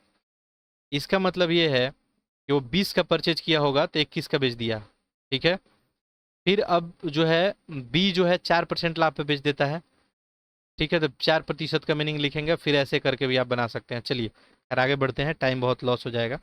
बाकी बस ऐसे क्वेश्चन आएगा। अगर देखिए, अगर आपको इंक्रीज हो रहा है तो बस क्या करेंगे, 100 में ऐड करेंगे। जैसे बोलेगा 20% इंक्रीज हो गया तो 120/100 कर देंगे। अगर बोलेगा अगर माइनस करके बेचा है 20% तो क्या करेंगे, 80/100 कर देंगे। बस यही आपको कर देना है इसमें। अगला देखिए क्वेश्चन नंबर 59। एक कार ने 400 किलोमीटर की यात्रा जो है 12.5 घंटे में पूरी की है। पहला 3/4 30 किलोमीटर प्रति घंटा से चला है, तो शेष यात्रा जो है इसको कितना चलना पड़ेगा। देखिए ओवरऑल बता दिया है कि इसको कितना चलना है, 400 किलोमीटर चलना है। ठीक है, तो टोटल कितना इसको दूरी चलना है, चलिए इसको सॉल्व कर लेते हैं। टोटल चलना है इसको 400। क्लियर है, कितने देर में? 12.5 घंटा में। 12.5 मतलब 12 दूनी 24, 25/2 में। ठीक है, कोई दिक्कत नहीं है। तो 25/2 में इसको चलना है, तो इसको टाइम कितना लगेगा टोटल? 400। इसको बटे 1 लिख सकते हैं, ये 2/25 लिख सकते हैं, कोई दिक्कत नहीं है। ये आपका 50/25 हो गया, 5/40 जीरो। ये 5 से हो जाएगा, 5 एकम 5, 3 0 5 36, 16 दूना 32। यानी इसको जो है टोटल जो है यहाँ पे देखें, ये अच्छा सॉरी, ये मेरे को लगा स्पीड है। ठीक है, देखिए तो टाइम है, ये तो टाइम है। और ये क्या है आपका? आपको पता है कि चाल बराबर क्या होता है आपका? दूरी बटे समय होता है। तो समय ऑलरेडी दिया हुआ है यहाँ पे, हमको चाल निकालना है, यहाँ पे डिवाइड करना है। ठीक है, तो ये हमारा चाल निकलता। ठीक है, चाल तो हम निकाल ही रहे थे, सही, कोई दिक्कत नहीं है।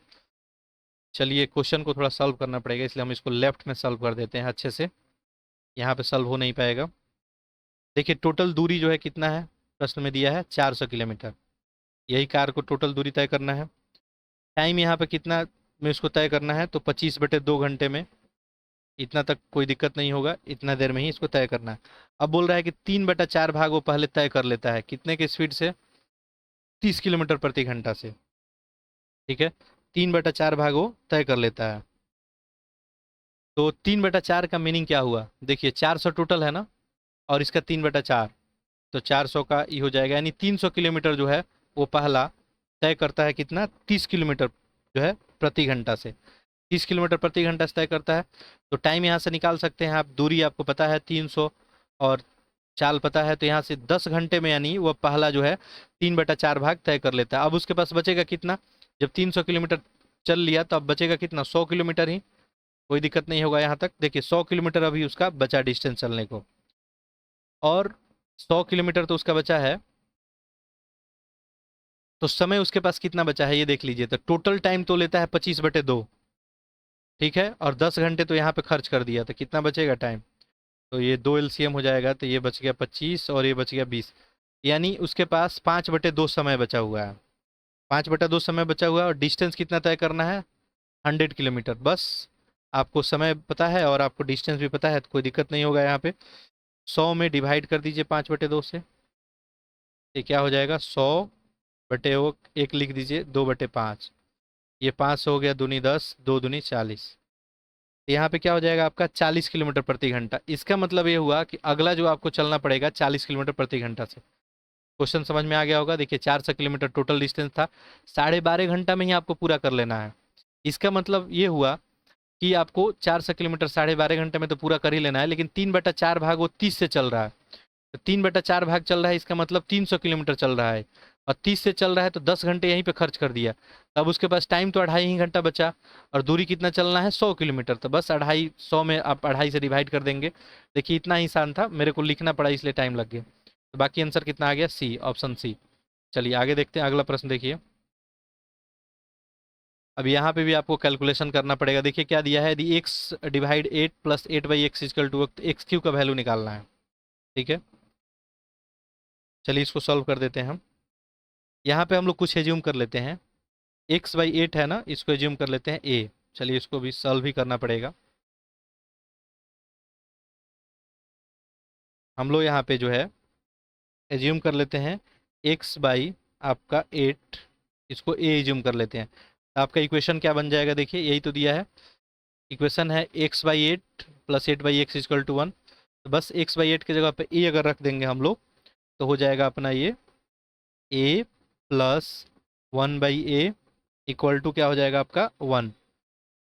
ठीक है, हम लोग पुट कर दिए x/8 की जगह पे a, बस ये आ गया। अब इसी को सॉल्व करते हैं हम लोग। ठीक है, सॉल्व करेंगे तो क्या हो जाएगा? a² plus 1 equal to a आ जाएगा। ठीक है, तो ये इधर क्या आ जाएगा आपका? a² minus a plus 1 equal to क्या हो गया? 0। अच्छा, आपको वैल्यू निकालना है क्यूब का, x³ का निकालना है। तो हम लोग को एक फॉर्मूला पता है, और क्या पता है हम लोग को? आप सभी को पता होगा कि a plus B, a² minus ab plus आपको b²। ये क्या होता है फॉर्मूला आपका? AQ माइनस आपको BQ होता है। AQ प्लस BQ का फॉर्मूला आप लिख सकते हैं। ठीक है, AQ प्लस BQ, तो बस यही फॉर्मूला हम यहाँ पे पुट कर रहे हैं। तो देखिए क्या हो जाएगा, यहाँ पे a² माइनस a प्लस 1 है, तो यहाँ पे हम लोग क्या लिख सकते हैं, हम ए प्लस ए ऐड कर देते हैं। देखिए यहाँ पे देखेंगे तो एक्स की जगह पे ए एज्यूम करते हैं आप, ठीक है, और वाई की जगह पे 1 एज्यूम कर लेते हैं, तो एक्स प्लस वाई का क्यू वाला हम फॉर्मूला लगा रहे हैं। यहाँ पे ए प्लस 1 लिख लेते हैं और इसको लिख लेते हैं हम a square minus a plus 1 equal to 0। तो यहाँ से हो जाएगा आपका ये क्या हो जाएगा, a q plus 1 equal to 0। A q plus b q का फॉर्मूला होता है ये। अब यहाँ से ए क्यू का वैल्यू क्या हो जाएगा, माइनस ए 1 हो जाएगा, ठीक है। लेकिन हमको ए का वैल्यू निकालना नहीं है, हमको एक्स का निकालना है। ए की जगह पे क्या है, एक्स डिवाइड 8 है, एक्स डिवाइड 8 का क्यू इक्वल टू कितना हो गया, -1। यहाँ पे आप निकाल सकते हैं, कोई दिक्कत नहीं होगा। अब तो ये प्रश्न सॉल्व हो गया। एक्स क्यू हो जाएगा, 8 का क्यूब कितना होता है, 512 होता है, इक्वल टू -1। एक्स क्यू का वैल्यू क्या हो जाएगा, -512, ठीक है। तो यहाँ पे कैलकुलेशन ही था, कैलकुलेशन करना ही पड़ेगा, ठीक है, कोई उपाय नहीं, ऑप्शन जो है बी हो जाएगा। आगे देखिए, डायरेक्शन का क्वेश्चन तब आप लोग से सॉल्व हो ही जाएगा, मैं अब बहुत अच्छे से इसको समझा दिया हूँ। देखिए क्या पूछा गया है, रवि का घर जो है अंकित के घर के पश्चिम में है। चलिए पहले डायरेक्शन में हम सबसे पहले क्या बोले हैं, 2 लाइन बना लें आप, ठीक है, 2 लाइन आप लोग ले लेंगे ऐसे, और यहाँ पे बीचों बीच क्या करें, एक पॉइंट यहाँ पे दे दें। बस यहीं से आप स्टार्ट करेंगे। आप सभी को पता है ये ईस्ट है, ये वेस्ट है, ये आपका नॉर्थ है, और ये क्या है, साउथ है। बस जैसे प्रश्न दिया है वैसे आप बना लेंगे, बगल में वहीं पे बन जाएगा। रवि का घर अंकित के घर के पश्चिम है।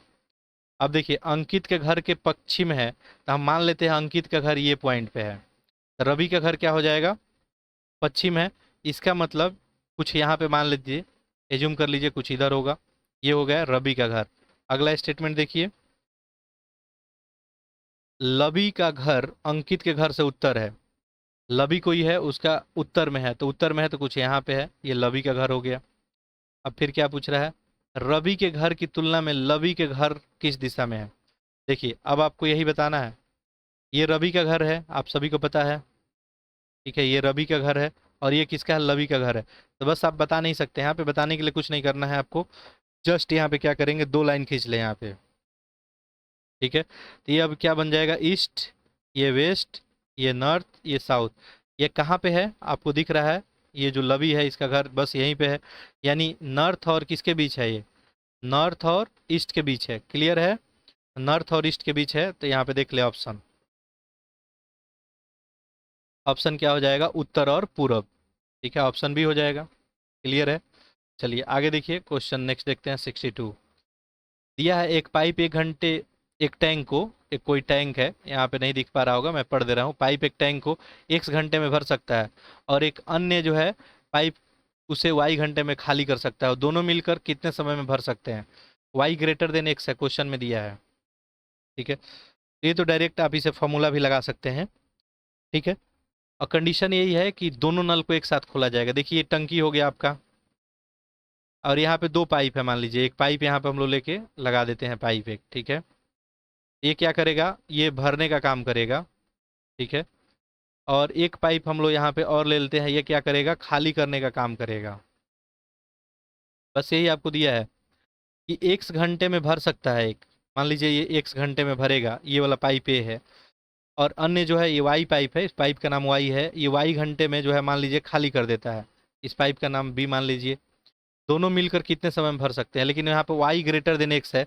इसका मतलब क्या हो गया, y ग्रेटर देन x का, कि x जो है भरेगा, और y ग्रेटर देन यानी खाली करने में इसको ज़्यादा टाइम लगेगा, ठीक है।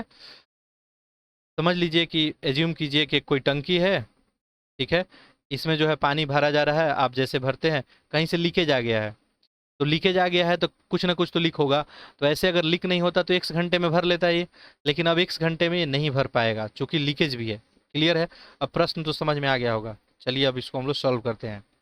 यहाँ पे कोई डाटा वगैरह नहीं दिया है, सीधे आपको फॉर्मूला ही पुट कर देना होगा, ठीक है।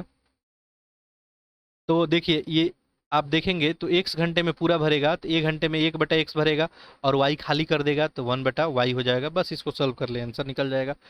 एक्स वाई एलसीएम हो जाएगा, और ये हो गया आपका y, और ये हो गया -x, ठीक है। तो आंसर यहाँ पे ये कितना का हो गया, 1 घंटे का हो गया। तो पूरा जो है टंकी भरने में कितना लगेगा, इसको उल्टा कर दें आप, तो x/y, sorry X Y, Y minus X. Option देख लें, एक्स वाई वाई माइनस एक, ऑप्शन ए ही हो जाएगा। अगला प्रश्न देखते हैं। अब देखिए ये आपका फॉर्मूला डेवलप हो गया, ठीक है, एक फॉर्मूला डेवलप हो गया, इसको आप याद रखेंगे। अगर इसी में आपसे डाटा पूछ देता, बताइए एक टंकी को जो है एक्स को भरने में जो है 5 घंटा लगता है और वाई को खाली करने में जो है आपको 6 घंटा लगता है, तो बताइए टंकी कितने देर में भरेगी। सेम इसी प्रोसेस से बनाते हैं आप, और ये आपको फॉर्मूला याद रहेगा तो डायरेक्ट यहाँ पुट भी करके आप डायरेक्ट आंसर निकाल सकते हैं। अगला देखिए क्वेश्चन नंबर 63। देखिए क्या पूछा गया है 63 में। पूछा गया है कि 2055 में कौन सी लघुत्तम संख्या जोड़ी जानी चाहिए, माने छोटी से छोटी कौन सी संख्या जोड़ी कि वो 27 से ठीक ठीक विभाज्य हो जाए।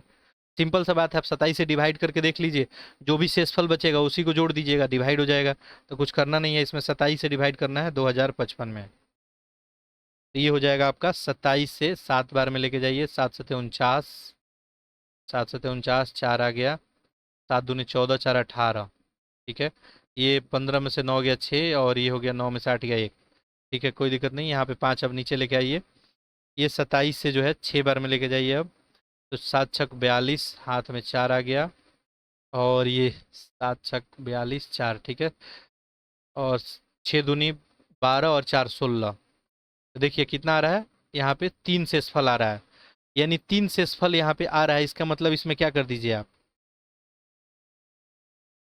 क्या करना होगा आपको, 27 से ठीक ठीक विभाज्य होने के लिए आपको क्या करना होगा। तो चूंकि 3 शेषफल बच रहा है यहाँ पे, तो 27 - 3 कीजिए, 24, ठीक है। तो आप क्या कर दीजिए, यहाँ पे 24 जोड़ दीजिए, इसमें 24 जोड़ दीजिएगा, ये हो जाएगा, ऑप्शन यहाँ पे बी बन जाएगा। चलिए आगे देखते हैं। अगला प्रश्न है आपका, एक नौका में 15 नाविक का औसत वजन उस समय 1.6 किलोग्राम बढ़ जाता है जब उससे 42 किलो वजन वाला एक नाविक के स्थान पे दूसरा आ जाता है। तो बताइए नया व्यक्ति का वजन। ऐसा प्रश्न हम लोग देखे थे। देखिए कोई नाव है, ठीक है, इसमें जो है 15 नाविक लोग हैं, इनका औसत वजन जो है 1.6 किलोग्राम बढ़ जाता है, ठीक है। तो कितने हैं टोटल, यहाँ पे 15 नाविक हैं, लेकिन ये औसत वजन कब बढ़ता है, जब कोई 42 किलोग्राम वजन वाला नाविक के स्थान पे दूसरा कोई व्यक्ति आ जाता है। इसका मतलब कोई हैवी ही व्यक्ति आएगा जो औसत वजन जो है सबका बढ़ा देगा, ठीक है। तो इसको सॉल्व कर लेते हैं हम लोग। तो 42 ऐसे इंटू 15 कर लीजिए, 42 × 15 नहीं, 42 kg वाला तो ऐड हो रहा है, तो 42 kg वाला को ऐड कर लेते हैं, इंटू 15 इंटू 1.6, ये कितना बन जाएगा, 42 तो पहले से ही है, सॉरी यहाँ पे प्लस होगा, ये 15 एकम 15, 15×6 = 90, तो ये कितना हो जाएगा, 15×6 = 90, 0, 15 एकम 15 और 9 24, 24.0, यानी ये कितना हो जाएगा, 4 2 6 और 4 2 6, 66 kg इसका क्या हो जाएगा, सही उत्तर हो जाएगा, ठीक है। देखिए 42 kg का नया व्यक्ति आता है तो इसको तो ऐड करना पड़ेगा, ठीक है।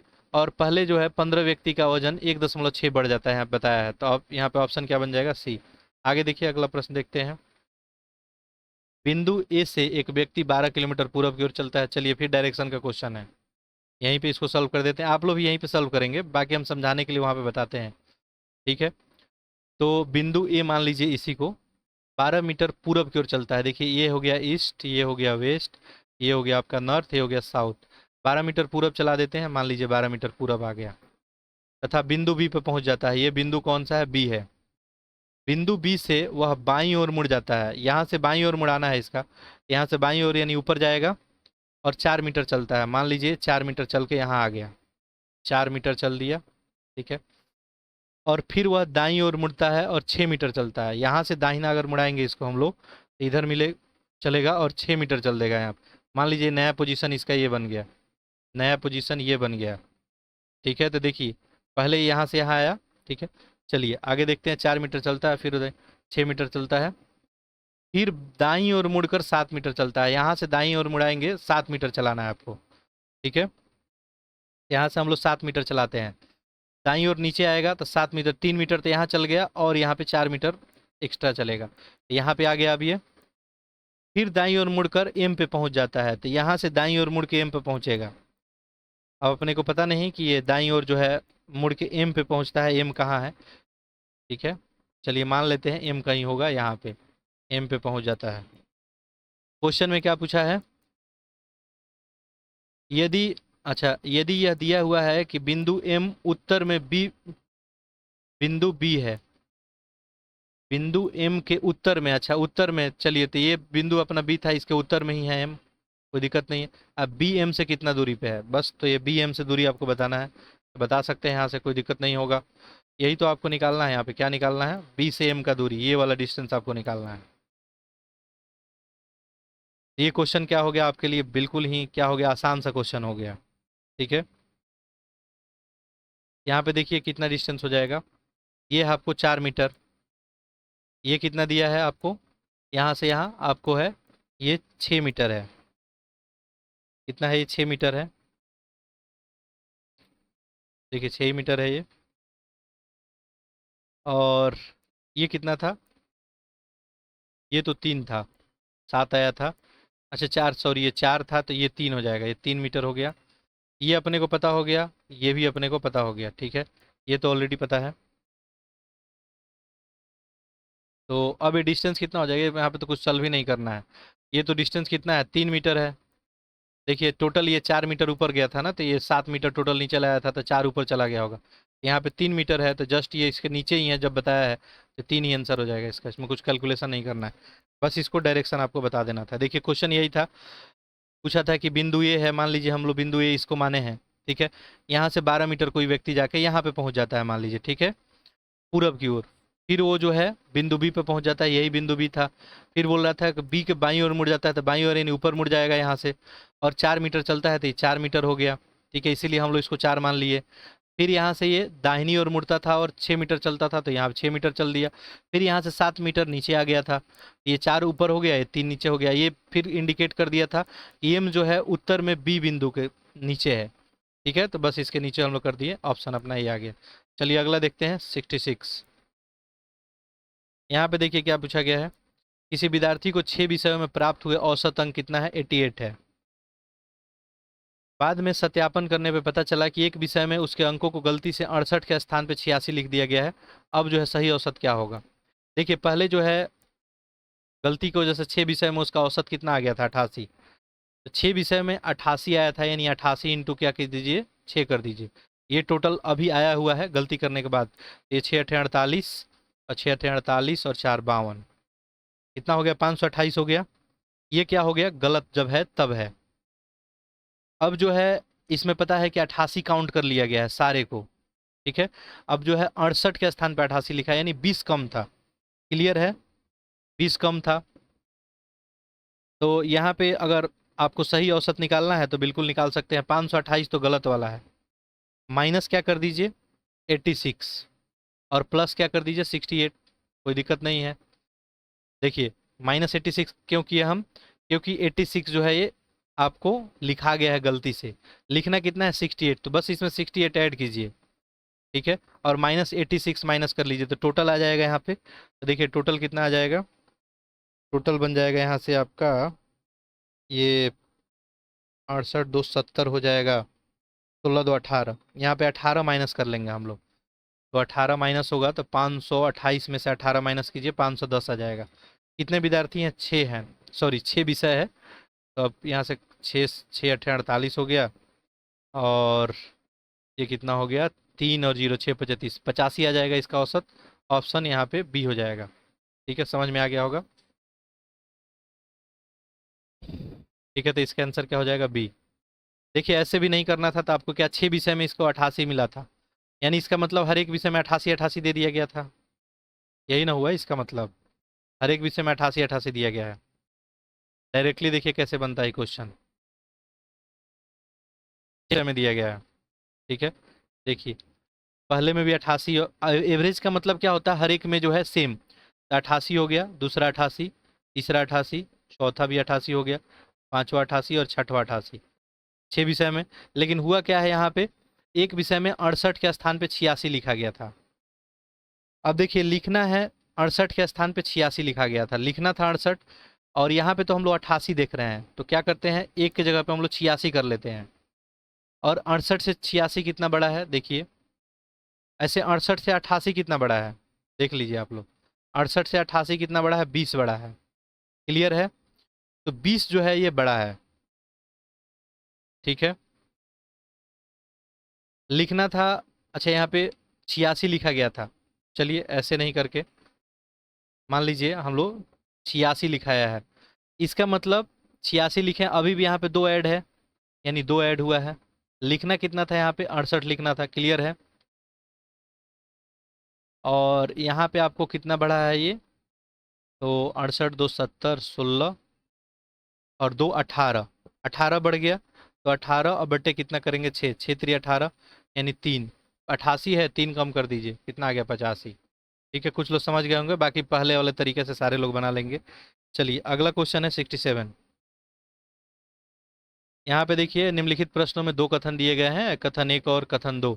आपको मानना है कि कथन चाहे सत्य हो, चाहे वो समानतः ज्ञात कथन से भिन्न प्रतीत होता हो, आपको निर्णय लेना है कि दिए हुए निष्कर्ष में कौन सा निश्चय रूप से कथन से सही निकलेगा।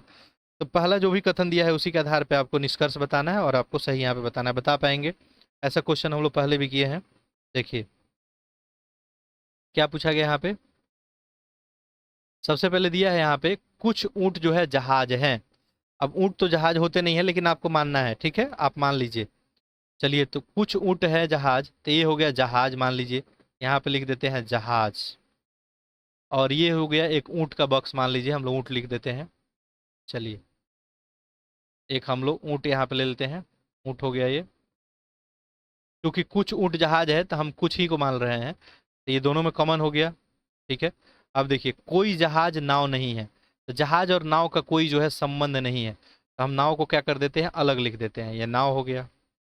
बस ये अपना स्टेटमेंट हो गया। अब देखिए निष्कर्ष देखते हैं चेक करके कौन कौन सही है। पहला, कुछ जहाज ऊंट है, तो कुछ जहाज ऊंट है क्या? बिल्कुल सही है, ये तो दोनों में कॉमन है, तो कुछ जहाज ऊंट होंगे ही।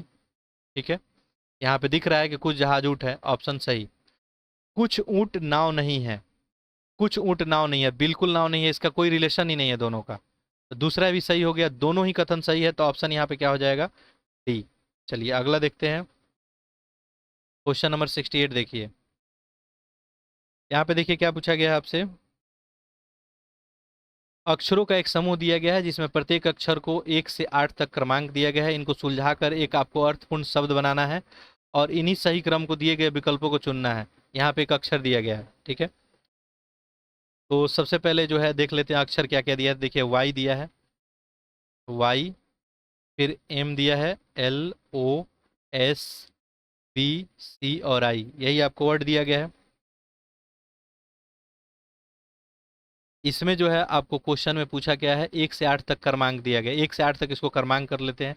1 2 3 4 5 6 7 8। ठीक है, अब इसमें बोला है कि इनको सुलझाकर अर्थपूर्ण शब्द बनाना है। अच्छा, इसको अर्थपूर्ण शब्द बनाना है, फिर उसका कोड बताना है कि कोड क्या होगा। तो देखिए इसका अर्थपूर्ण शब्द बन क्या सकता है, इसको देख के सिंबॉलिक बन सकता है। देखिए, तो एस हो गया, ओ, ये एम, ये बी, ओ एल आई सी, बस बन गया, आपका क्वेश्चन बन गया। इसके बदले कोड क्या है? यहाँ पे 5 है तो 5 लिख दें। वाई के बदले क्या है? 1 है तो 1 लिख लें। एम के बदले 2 है। बी के बदले यहाँ पे क्या यूज किया गया है? 6। सी का सी का कोड है यहाँ पे 7, चलिए यहाँ पे 7 लिख लेते हैं। यहाँ पे ओ का कोड क्या है? 4। ठीक है, फिर एल का कोड देखें 3। आई का कोड कितना है यहाँ पे? 8।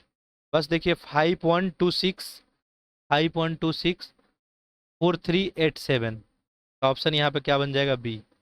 ठीक है, ऑप्शन बी। ठीक है, क्लियर है, ऑप्शन बी बन जाएगा। तो आपको बस वो लिख के उसको सीक्वेंसिंग कर लेना था, फिर उसको अर्थपूर्ण शब्द बना के उसका सीक्वेंसिंग बता देना था। अब देखिए क्वेश्चन नंबर 60 जो है 8 देख, निम्नलिखित में से कौन सा समीकरण सही नहीं है ये बताना है। क्रय प्लस प्रारंभिक स्कंद जो है माइनस बिक्री लागत अंतिम स्कंद होता है। ठीक है, ये तो आपको स्टेटमेंट क्या है?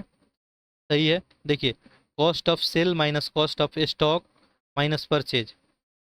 ठीक है, यहाँ पे क्या दिया है? ये बिक्री लागत अंतिम स्कंद माइनस क्रय प्रारंभिक स्कंद, यानी ये दिया है आपका कॉस्ट ऑफ जो है सेल्स है, और ये अंतिम है यानी क्लोजिंग स्टॉक की बात कर रहा है। अब स्कंद आपको समझ में नहीं आ रहा होगा, स्टॉक तो समझ में आ रहा होगा। माइनस क्रय यानी परचेज, इक्वल टू जो दिया है आपका प्रारंभिक स्कंद।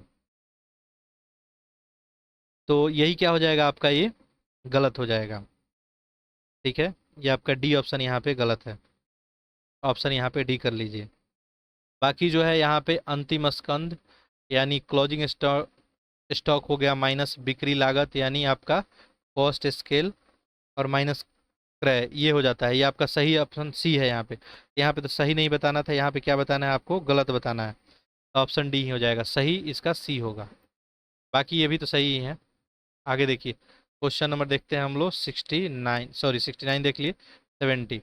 भारी विज्ञापन पे खर्च किया गया वह धन जिसका लाभ आने वाले 3 वर्षों में जारी रहेगा निम्न में से क्या होता है। इसको हम लोग क्या बोलते हैं, स्थगित जो है आयगत व्यय। ठीक है,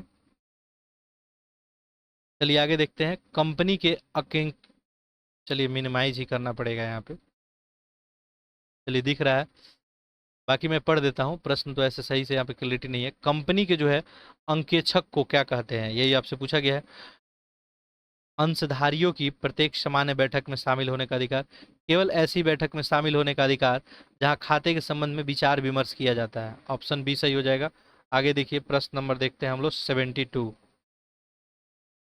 देखिए यहाँ पे क्या पूछा गया आपसे, संकुचित धन यानी आपको नैरो मनी को भारतीय रिजर्व बैंक द्वारा किस प्रकार परिभाषित किया गया है, नैरो मनी को। तो देखिए यहाँ पे करेंसी नोट्स प्लस सिक्के प्लस आपका वाणिज्यिक की बैंकों का रखा गया नोट, यही नैरो मनी होता है। ऑप्शन आपका क्या हो जाएगा, ए हो जाएगा। ठीक है, आगे देखते हैं प्रश्न नेक्स्ट हम लोग देखते हैं 73। देखिए क्या पूछा गया है, एक गैर व्यापिक संस्था, एक गैर जो है व्यापारिक संस्था है, अंतिम खाते में नहीं बनाया जाता है। क्या नहीं बनाया जाता है, प्राप्ति और भुगतान खाता बनाया जाता है, आय व्यय खाता, व्यापार खाता। ठीक है, ऑप्शन क्या हो जाएगा, सी। व्यापार खाता इसमें नहीं बनाया जाता है, आय व्यय खाता हो गया। ठीक है, इसके अलावा देखेंगे तो प्राप्ति भुगतान और आर्थिक चिट्ठा है, सब इसमें बनाया जाता है। चलिए तो ऑप्शन यहाँ पे सी बन जाएगा सही उत्तर। अगला देखते हैं प्रश्न 74। देखिए क्या पूछा गया, समर्पण मूल्य लागू होता है। समर्पण मूल्य जीवन बीमा तथा सभी प्रकार के सामान्य बीमा में, केवल देखिए केवल जीवन बीमा में ये लागू होता है। अगला देखिए क्वेश्चन 75।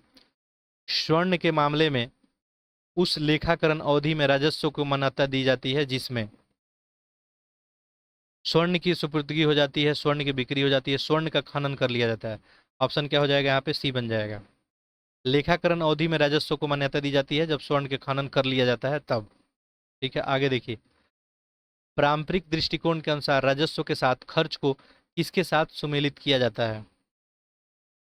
मूल्य जो है लागत के साथ, जो भी आपका मूल लागत है उसके साथ ही सम्मिलित किया जाता है।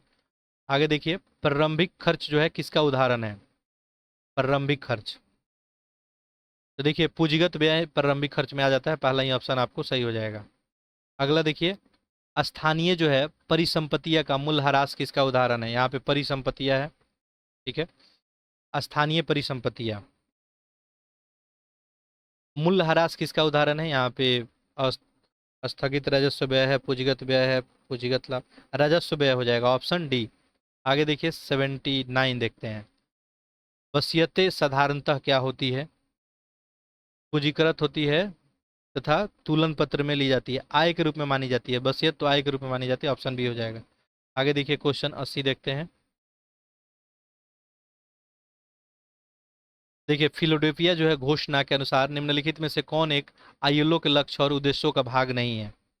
फिलोडेल्फिया घोषणा पत्र में देखेंगे तो पूछ रहा है कौन सा इसमें नहीं है। फिलोडेल्फिया घोषणा पत्र का मूल सिद्धांत था कि श्रमिकों को जो है उनको कोई वस्तु नहीं है, श्रमिक कोई वस्तु नहीं है, ये वहाँ पे बताया गया था कि आप जैसे चाहे वैसे इस्तेमाल करेंगे। तो बिल्कुल ये तो सही है, इसमें बोला गया था। अभिव्यक्ति की स्वतंत्रता और संघ की स्वतंत्रता सतत विकास हेतु अनिवार्य है, ये भी बात थी। किसी भी स्थान पे गरीबी हर एक स्थान पे संपन्नता के लिए खतरा है, ये भी था इसमें। आगे देखिए नेक्स्ट है, गरीबों के खिलाफ जंग के लिए यह आवश्यक है कि प्रत्येक राष्ट्र के अंदर इसको निरंतर उत्साह से लड़ा जाए, जो पूरी तरह सरकार का दायित्व है। तो ये इसमें नहीं था, ऑप्शन डी हो जाएगा। आगे देखिए क्वेश्चन नंबर 81 देखते हैं। निम्नलिखित में से कौन सी एक प्रक्रिया है जिसमें किसी औद्योगिक विवाद में शामिल कामगारों और नियोक्ता के प्रतिनिधियों को एक तीसरे व्यक्ति या व्यक्तियों के समूह के संपर्क साथ लाया जाता है तथा उसके मध्यस्थता के लिए परंपरा संतोषजनक सहमति सहमति पे पहुंचते हैं। ठीक है, ये क्वेश्चन शायद हम लोग डिस्कस किए थे, इसको हम लोग क्या बोलते हैं, सुलह बोलते हैं। आगे देखिए 82, न्यूनतम मजदूरी जो है अधिनियम 1948 के अंतर्गत केंद्रीय सरकार द्वारा संस्थापित केंद्रीय सलाहकार बोर्ड के अध्यक्ष के रूप में किसे जो है नियुक्त किया जाता है। बोर्ड के निर्दलीय सदस्यों में से कोई भी एक हम लोग नियुक्त कर सकते हैं। आगे देखिए प्रश्न 83, देखिए क्या पूछा गया है। उपादान जो है संदाय अधिनियम 1972 के अधीन कर्मचारियों को देय उपादान की अधिकतम राशि क्या है। ग्रेजुएटी की यहाँ पे बात की जा रही है, तो ये हो जाएगा आपका 20 लाख। ठीक है, आगे देखिए, वह अधिकतम अवधि क्या है जिसमें समुचित सरकार न्यूनतम मजदूरी अधिनियम 1948 के अधीन मजदूरी की न्यूनतम दरों की समीक्षा करेगी और उसे संशोधित भी करेगी। ये जो है संशोधित करने के लिए 2 वर्ष। ठीक है, न्यूनतम जो है यहाँ पे दर को संशोधित करने के लिए जो न्यूनतम मजदूरी, इसके लिए 2 वर्ष यहाँ पे लिया जाता है। ये भी क्वेश्चन हम लोग देख चुके हैं पहले से। नेक्स्ट देखिए 85, कारखाना अधिनियम 1948 के अनुसार जो है कुमार, ये भी हम लोग प्रश्न देख चुके हैं। देखिए कुमार किसको बोलते हैं, तो जिसके जो है 15 वर्ष की आयु पूरी कर ली हो किंतु जो 18 वर्ष से कम का हो। ठीक है, यहाँ पे हम एक्सप्लेन किए थे इसको अच्छे से। ठीक है, कुमार किशोर किसको बोलते हैं, ठीक है, व्यस्त किसको बोलते हैं, आप सभी को पता ही होगा। 86 देखते हैं प्रश्न। यहाँ पे देखिए क्वेश्चन जो है थोड़ा दिख नहीं रहा है, यहाँ पे औद्योगिक संबंध है, औद्योगिक संबंधों का प्रमुख पहलू क्या है। तो यहाँ पे सहयोग हो जाएगा, संघर्ष दोनों ही हो जाएगा, दोनों होता है, सहयोग संघर्ष दोनों मिलता है इसमें। आगे देखिए, किस प्रकार की संघवाद में रोजगार के बाद एक निश्चित अवधि शामिल होती है जिसके दौरान नए जो है रंग रूटों के संघ में शामिल होना चाहिए।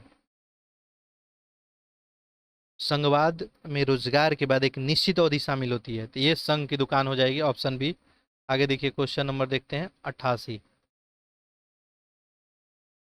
देखिए यहाँ पे क्या पूछा गया है। ठीक है, वह प्रमुख कारक क्या था जिसके कारण भारत में स्वतंत्रता पूर्व चरण के दौरान ट्रेड यूनियन का उदय हुआ। ट्रेड यूनियन उदय होने का क्या रीजन था, बाहरी दुनिया के लिए एक्सपोजर, रूसी क्रांति का प्रभाव, औद्योगिक श्रमिकों की सुरक्षा के लिए कई कानून का परिचय। बड़े पैमाने पर गैर औद्योगिकरण ने भारतीय अर्थव्यवस्था में कृषि प्रधान बना दिया, ऑप्शन डी हो जाएगा।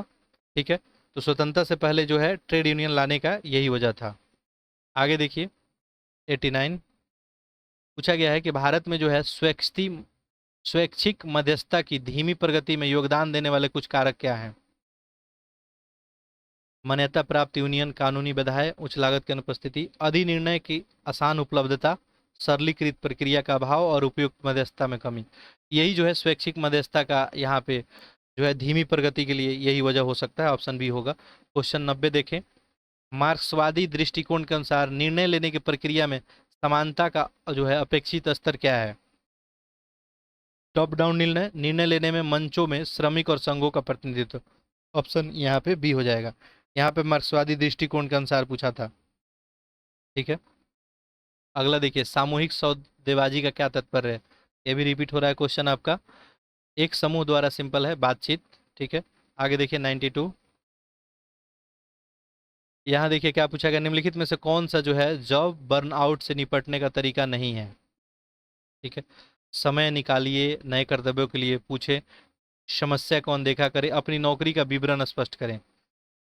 तो जॉब जो है बर्नआउट से निपटने का तरीका नहीं है, पूछा गया है समय को अनदेखा करे। ठीक है, यही हो जाएगा, बाकी तो तरीका है समय निकालने के लिए, नए कर्तव्य के लिए पूछना, अपनी नौकरी के लिए विवरण स्पष्ट देना। न्यूनतम जो है वेतन अधिनियम कब लागू किया गया था। न्यूनतम वेतन अधिनियम 1 अप्रैल 1949। ठीक है, आगे देखिए क्वेश्चन 94, मजदूर के भुगतान की अधिकतम मजदूरी अवधि क्या होती है। अधिकतम यहाँ पे पूछा है 30 दिन हो जाएगा। ठीक है, आगे देखिए क्वेश्चन नंबर 95, निम्न आयु के कर्मचारियों पे कोई जुर्माना नहीं लगाया जाएगा, किस एज के होंगे तो नहीं लगाया जाएगा। ठीक है, 15 तक जो है उनको जुर्माना नहीं लगाया जाएगा। चलिए आगे देखते हैं क्वेश्चन 96, निम्नलिखित में से कौन सा जो है मूल वेतन की परिभाषा में शामिल नहीं होता है। ठीक है, ये मूल वेतन के बारे में पूछा जा रहा है। तो महंगाई भत्ता होता है, ओवर टाइम, विचार के लिए नगद, उपयुक्त सभी, यहाँ पे सारा कुछ ही होता है। ठीक है, ये सारा कुछ इसमें शामिल नहीं किया जाएगा। मूल वेतन में पूछा जा रहा है, तो देखिए महंगाई भत्ता तो मूल वेतन में आपको नहीं आता है कि महंगाई भत्ता दिया जाए, ओवर टाइम, ये सब मूल में आता ही नहीं है। ठीक है, ये सारा कुछ हो जाएगा। ऑप्शन डी 97 देखिए। पीएफ की निकासी की अनुमति दी जाती है, पीएफ अगर आपको निकालना है तो इसकी अनुमति दी जाती है। नियोक्ता का विवाह, बच्चों के मैट्रिक बाद शिक्षा, रहने की जगह की खरीद के लिए। ऑप्शन यहाँ पे जो है क्या बन जाएगा आपका? सही ऑप्शन यहाँ पे सी बन जाएगा। इन ऑप्शनों में जो है ऑप्शन जो है सी बन जाएगा आपका।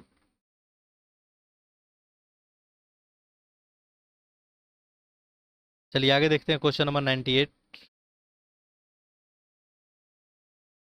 मातृत्व लाभ अधिनियम 1961 लागू होता है। ठीक है, तो देखें कारखाना, कारखान हो गया, खान हो गया, वृक्षारोपण यहाँ भी होता है, दुकान प्रतिष्ठान में भी। एक प्रतिष्ठान जहाँ व्यक्तियों को घुड़सवारी और कालाबाजी की प्रदर्शनी के लिए नियोजित किया जाए, कहीं भी है जो हर एक जगह यह अधिनियम लागू होता है। ऑप्शन डी बनेगा। आगे देखिए क्वेश्चन नंबर 99। सेवानिवृत्ति के बारे में कौन जो है नहीं है? ठीक है, छटनी, सेवानिवृत्ति में छटनी होता है, इस्तीफा, बर्खास्तगी, ये सब चीज हो सकता है। अधिवर्षितता ये नहीं होगा। आगे देखिए प्रश्न अगला देखते हैं। अगला प्रश्न है आपका क्वेश्चन नंबर 100। ईएसआईसी फंड में शामिल है। ठीक है, इसमें कौन शामिल है पूछा जा रहा है। योगदान, सरकार के अनुदान, दान, उपयुक्त सभी। ईएसआईसी फंड की बात की जा रही है, तो इसमें जो है ऑप्शन आपका क्या हो जाएगा? ए बनेगा। आगे देखिए क्वेश्चन नंबर 101। ठीक है, ये पीडीएफ मैं इसीलिए आपको प्रोवाइड नहीं करता हूँ, देखिए पीडीएफ थोड़ा सा ब्लर है। निम्नलिखित में से कौन सा जो है क्रांटा अकाउंट का उदाहरण है? कंट्रा अकाउंट, कंट्रा अकाउंट का उदाहरण कौन सा पूछा गया है? देखिए ये है कौन सा कंट्रा अकाउंट है। तो कंट्रा अकाउंट का उदाहरण इसमें प्राप्त खाते हो गए, संचित मूल्य, यहाँ पे हो जाएगा संचित मूल्य ह्रास। ठीक है, आगे देखिए क्वेश्चन नंबर 102। मिलान सिद्धांत के लिए आवश्यक है कि व्यय का मिलान उस अवधि के राजस्व से किया जाए जिसमें, मिलान सिद्धांत में ग्राहकों को नगद प्राप्त किया जाता है, खर्चे होते हैं। ठीक है, ऑप्शन यहाँ पे बी हो जाएगा। क्वेश्चन नंबर 103 देखिए। निम्नलिखित में से कौन सा चालू दायित्व का उदाहरण है?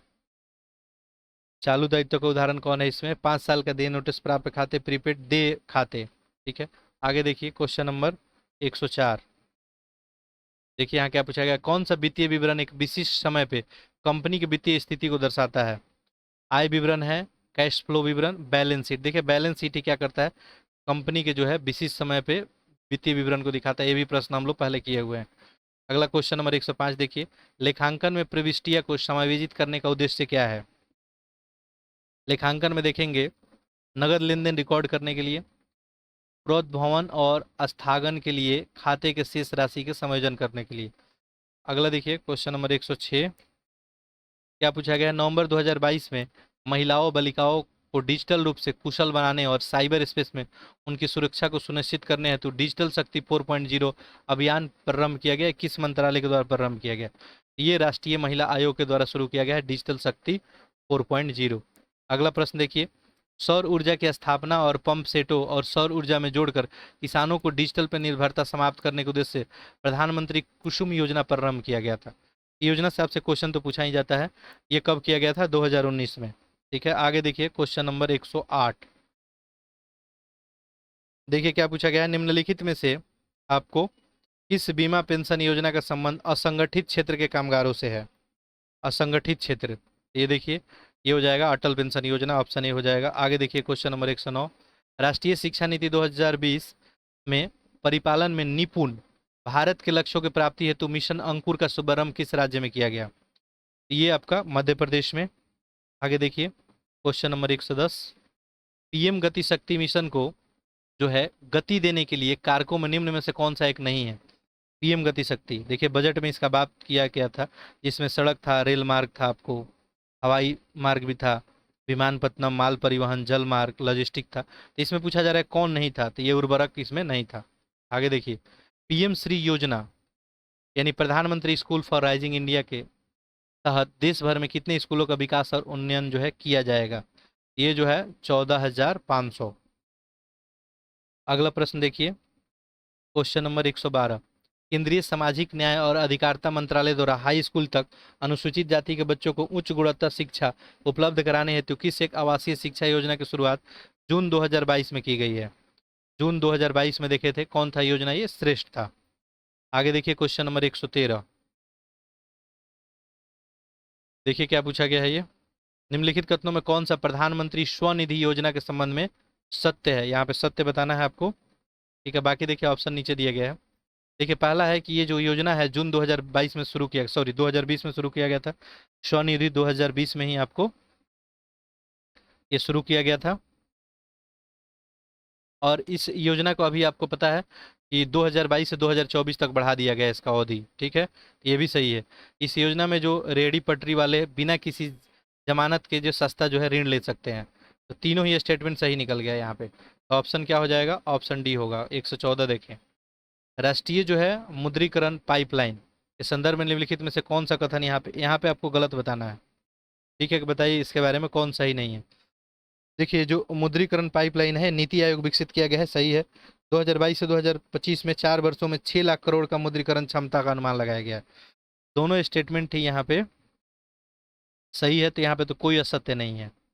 तो ऐसे में यहाँ पे देखिए ऑप्शन क्या बन जाएगा, ना तो एक, यहाँ पे दिख नहीं रहा होगा आपको, ऑप्शन है यही, ना तो एक और ना ही दो, ठीक है। Option D. अगला देखिए, सेतु जो है भारतम परियोजना का मुख्य उद्देश्य क्या है? सेतु है भारतम। देखिए सेतु भारतम परियोजना का उद्देश्य क्या है? राष्ट्रीय जो राजमार्ग के रेलवे क्रॉसिंग को जो है यहाँ पे मुक्त बनाना है, ठीक है। यानी जहाँ जहाँ आप देखते होंगे बहुत सारा रेलवे क्रॉसिंग पे राष्ट्रीय राजमार्ग वगैरह है, फ्लाईओवर वगैरह बना देना, ठीक है। आगे देखिए, नेक्स्ट है आपका, एस जो है एफ्रूटी का संबंध है। ये अस्फ्रूति जो है इसका संबंध है, ये उद्योग विकास से ये संबंध है, पहला ही ऑप्शन हो जाएगा। सूक्ष्म लघु और मध्यम उद्यम मंत्रालय के द्वारा 2005 में स्फूर्ति योजना की शुरुआत किया गया था, ये भी याद रखेंगे, 2005 में इसको शुरू किया गया है। अगला प्रश्न देखिए, नेक्स्ट देखते हैं क्वेश्चन नंबर 117। निम्नलिखित में से कौन सा एक योजना सामाजिक न्याय और अधिकारिता मंत्रालय द्वारा भिखारियों के कल्याण के लिए किया गया था? इनके लिए कौन था? स्माइल योजना था। अगला प्रश्न देखिए, राष्ट्रीय वन्य जीव आपको बोर्ड द्वारा गिधों के संरक्षण हेतु एक कार्य योजना की मंजूरी अक्टूबर 2020 में प्रदान की गई। इस योजना की कार्यावधि क्या है? इसकी अवधि जो है 2021 से लेकर 2025 तक है। अगला देखिए, अगला क्वेश्चन है, विजन जीरो दृष्टिकोण निम्नलिखित में से किस क्षेत्र से संबंधित है? विजन जीरो आपको दृष्टिकोण, ये जो संबंधित है सड़क सुरक्षा से, ठीक है। ये कौन सा योजना है आपको? ये है आपको विजन जीरो। चलिए अगला देखते हैं, क्वेश्चन नंबर 120। 2022-23 में बजट में घोषित पीएम डिवाइन योजना से मुख्यतः भारत के किस क्षेत्र के लोग लाभान्वित होंगे? पीएम डिवाइन योजना से, तो पीएम डिवाइन तो आपको पता है उत्तर पूर्वी भारत के लिए है। चलिए तो इस तरह से हम लोग प्रश्न जो है 120 समाप्त किए, ठीक है। तो टेस्ट नंबर 8 फिनिश किया हम लोग। पैरेलली में इसके साथ आज शाम को मैं आपको कंप्यूटर का जो है प्रीवियस ईयर जो भी क्वेश्चन आया है कंप्यूटर एप्लीकेशन से रिलेटेड, आज तक की पीएफओ में जितना क्वेश्चन पूछा गया सारा कुछ अपलोड कर दिया जाएगा, इसे भी आप जरूर देख लेंगे, ठीक है। बाकी लेक्चर को अधिक से अधिक आप शेयर करेंगे, चैनल को सब्सक्राइब कर लेंगे। फिर हम लोग नेक्स्ट टेस्ट सीरीज में मिलते हैं, तब तक के लिए आप सभी का बहुत बहुत धन्यवाद।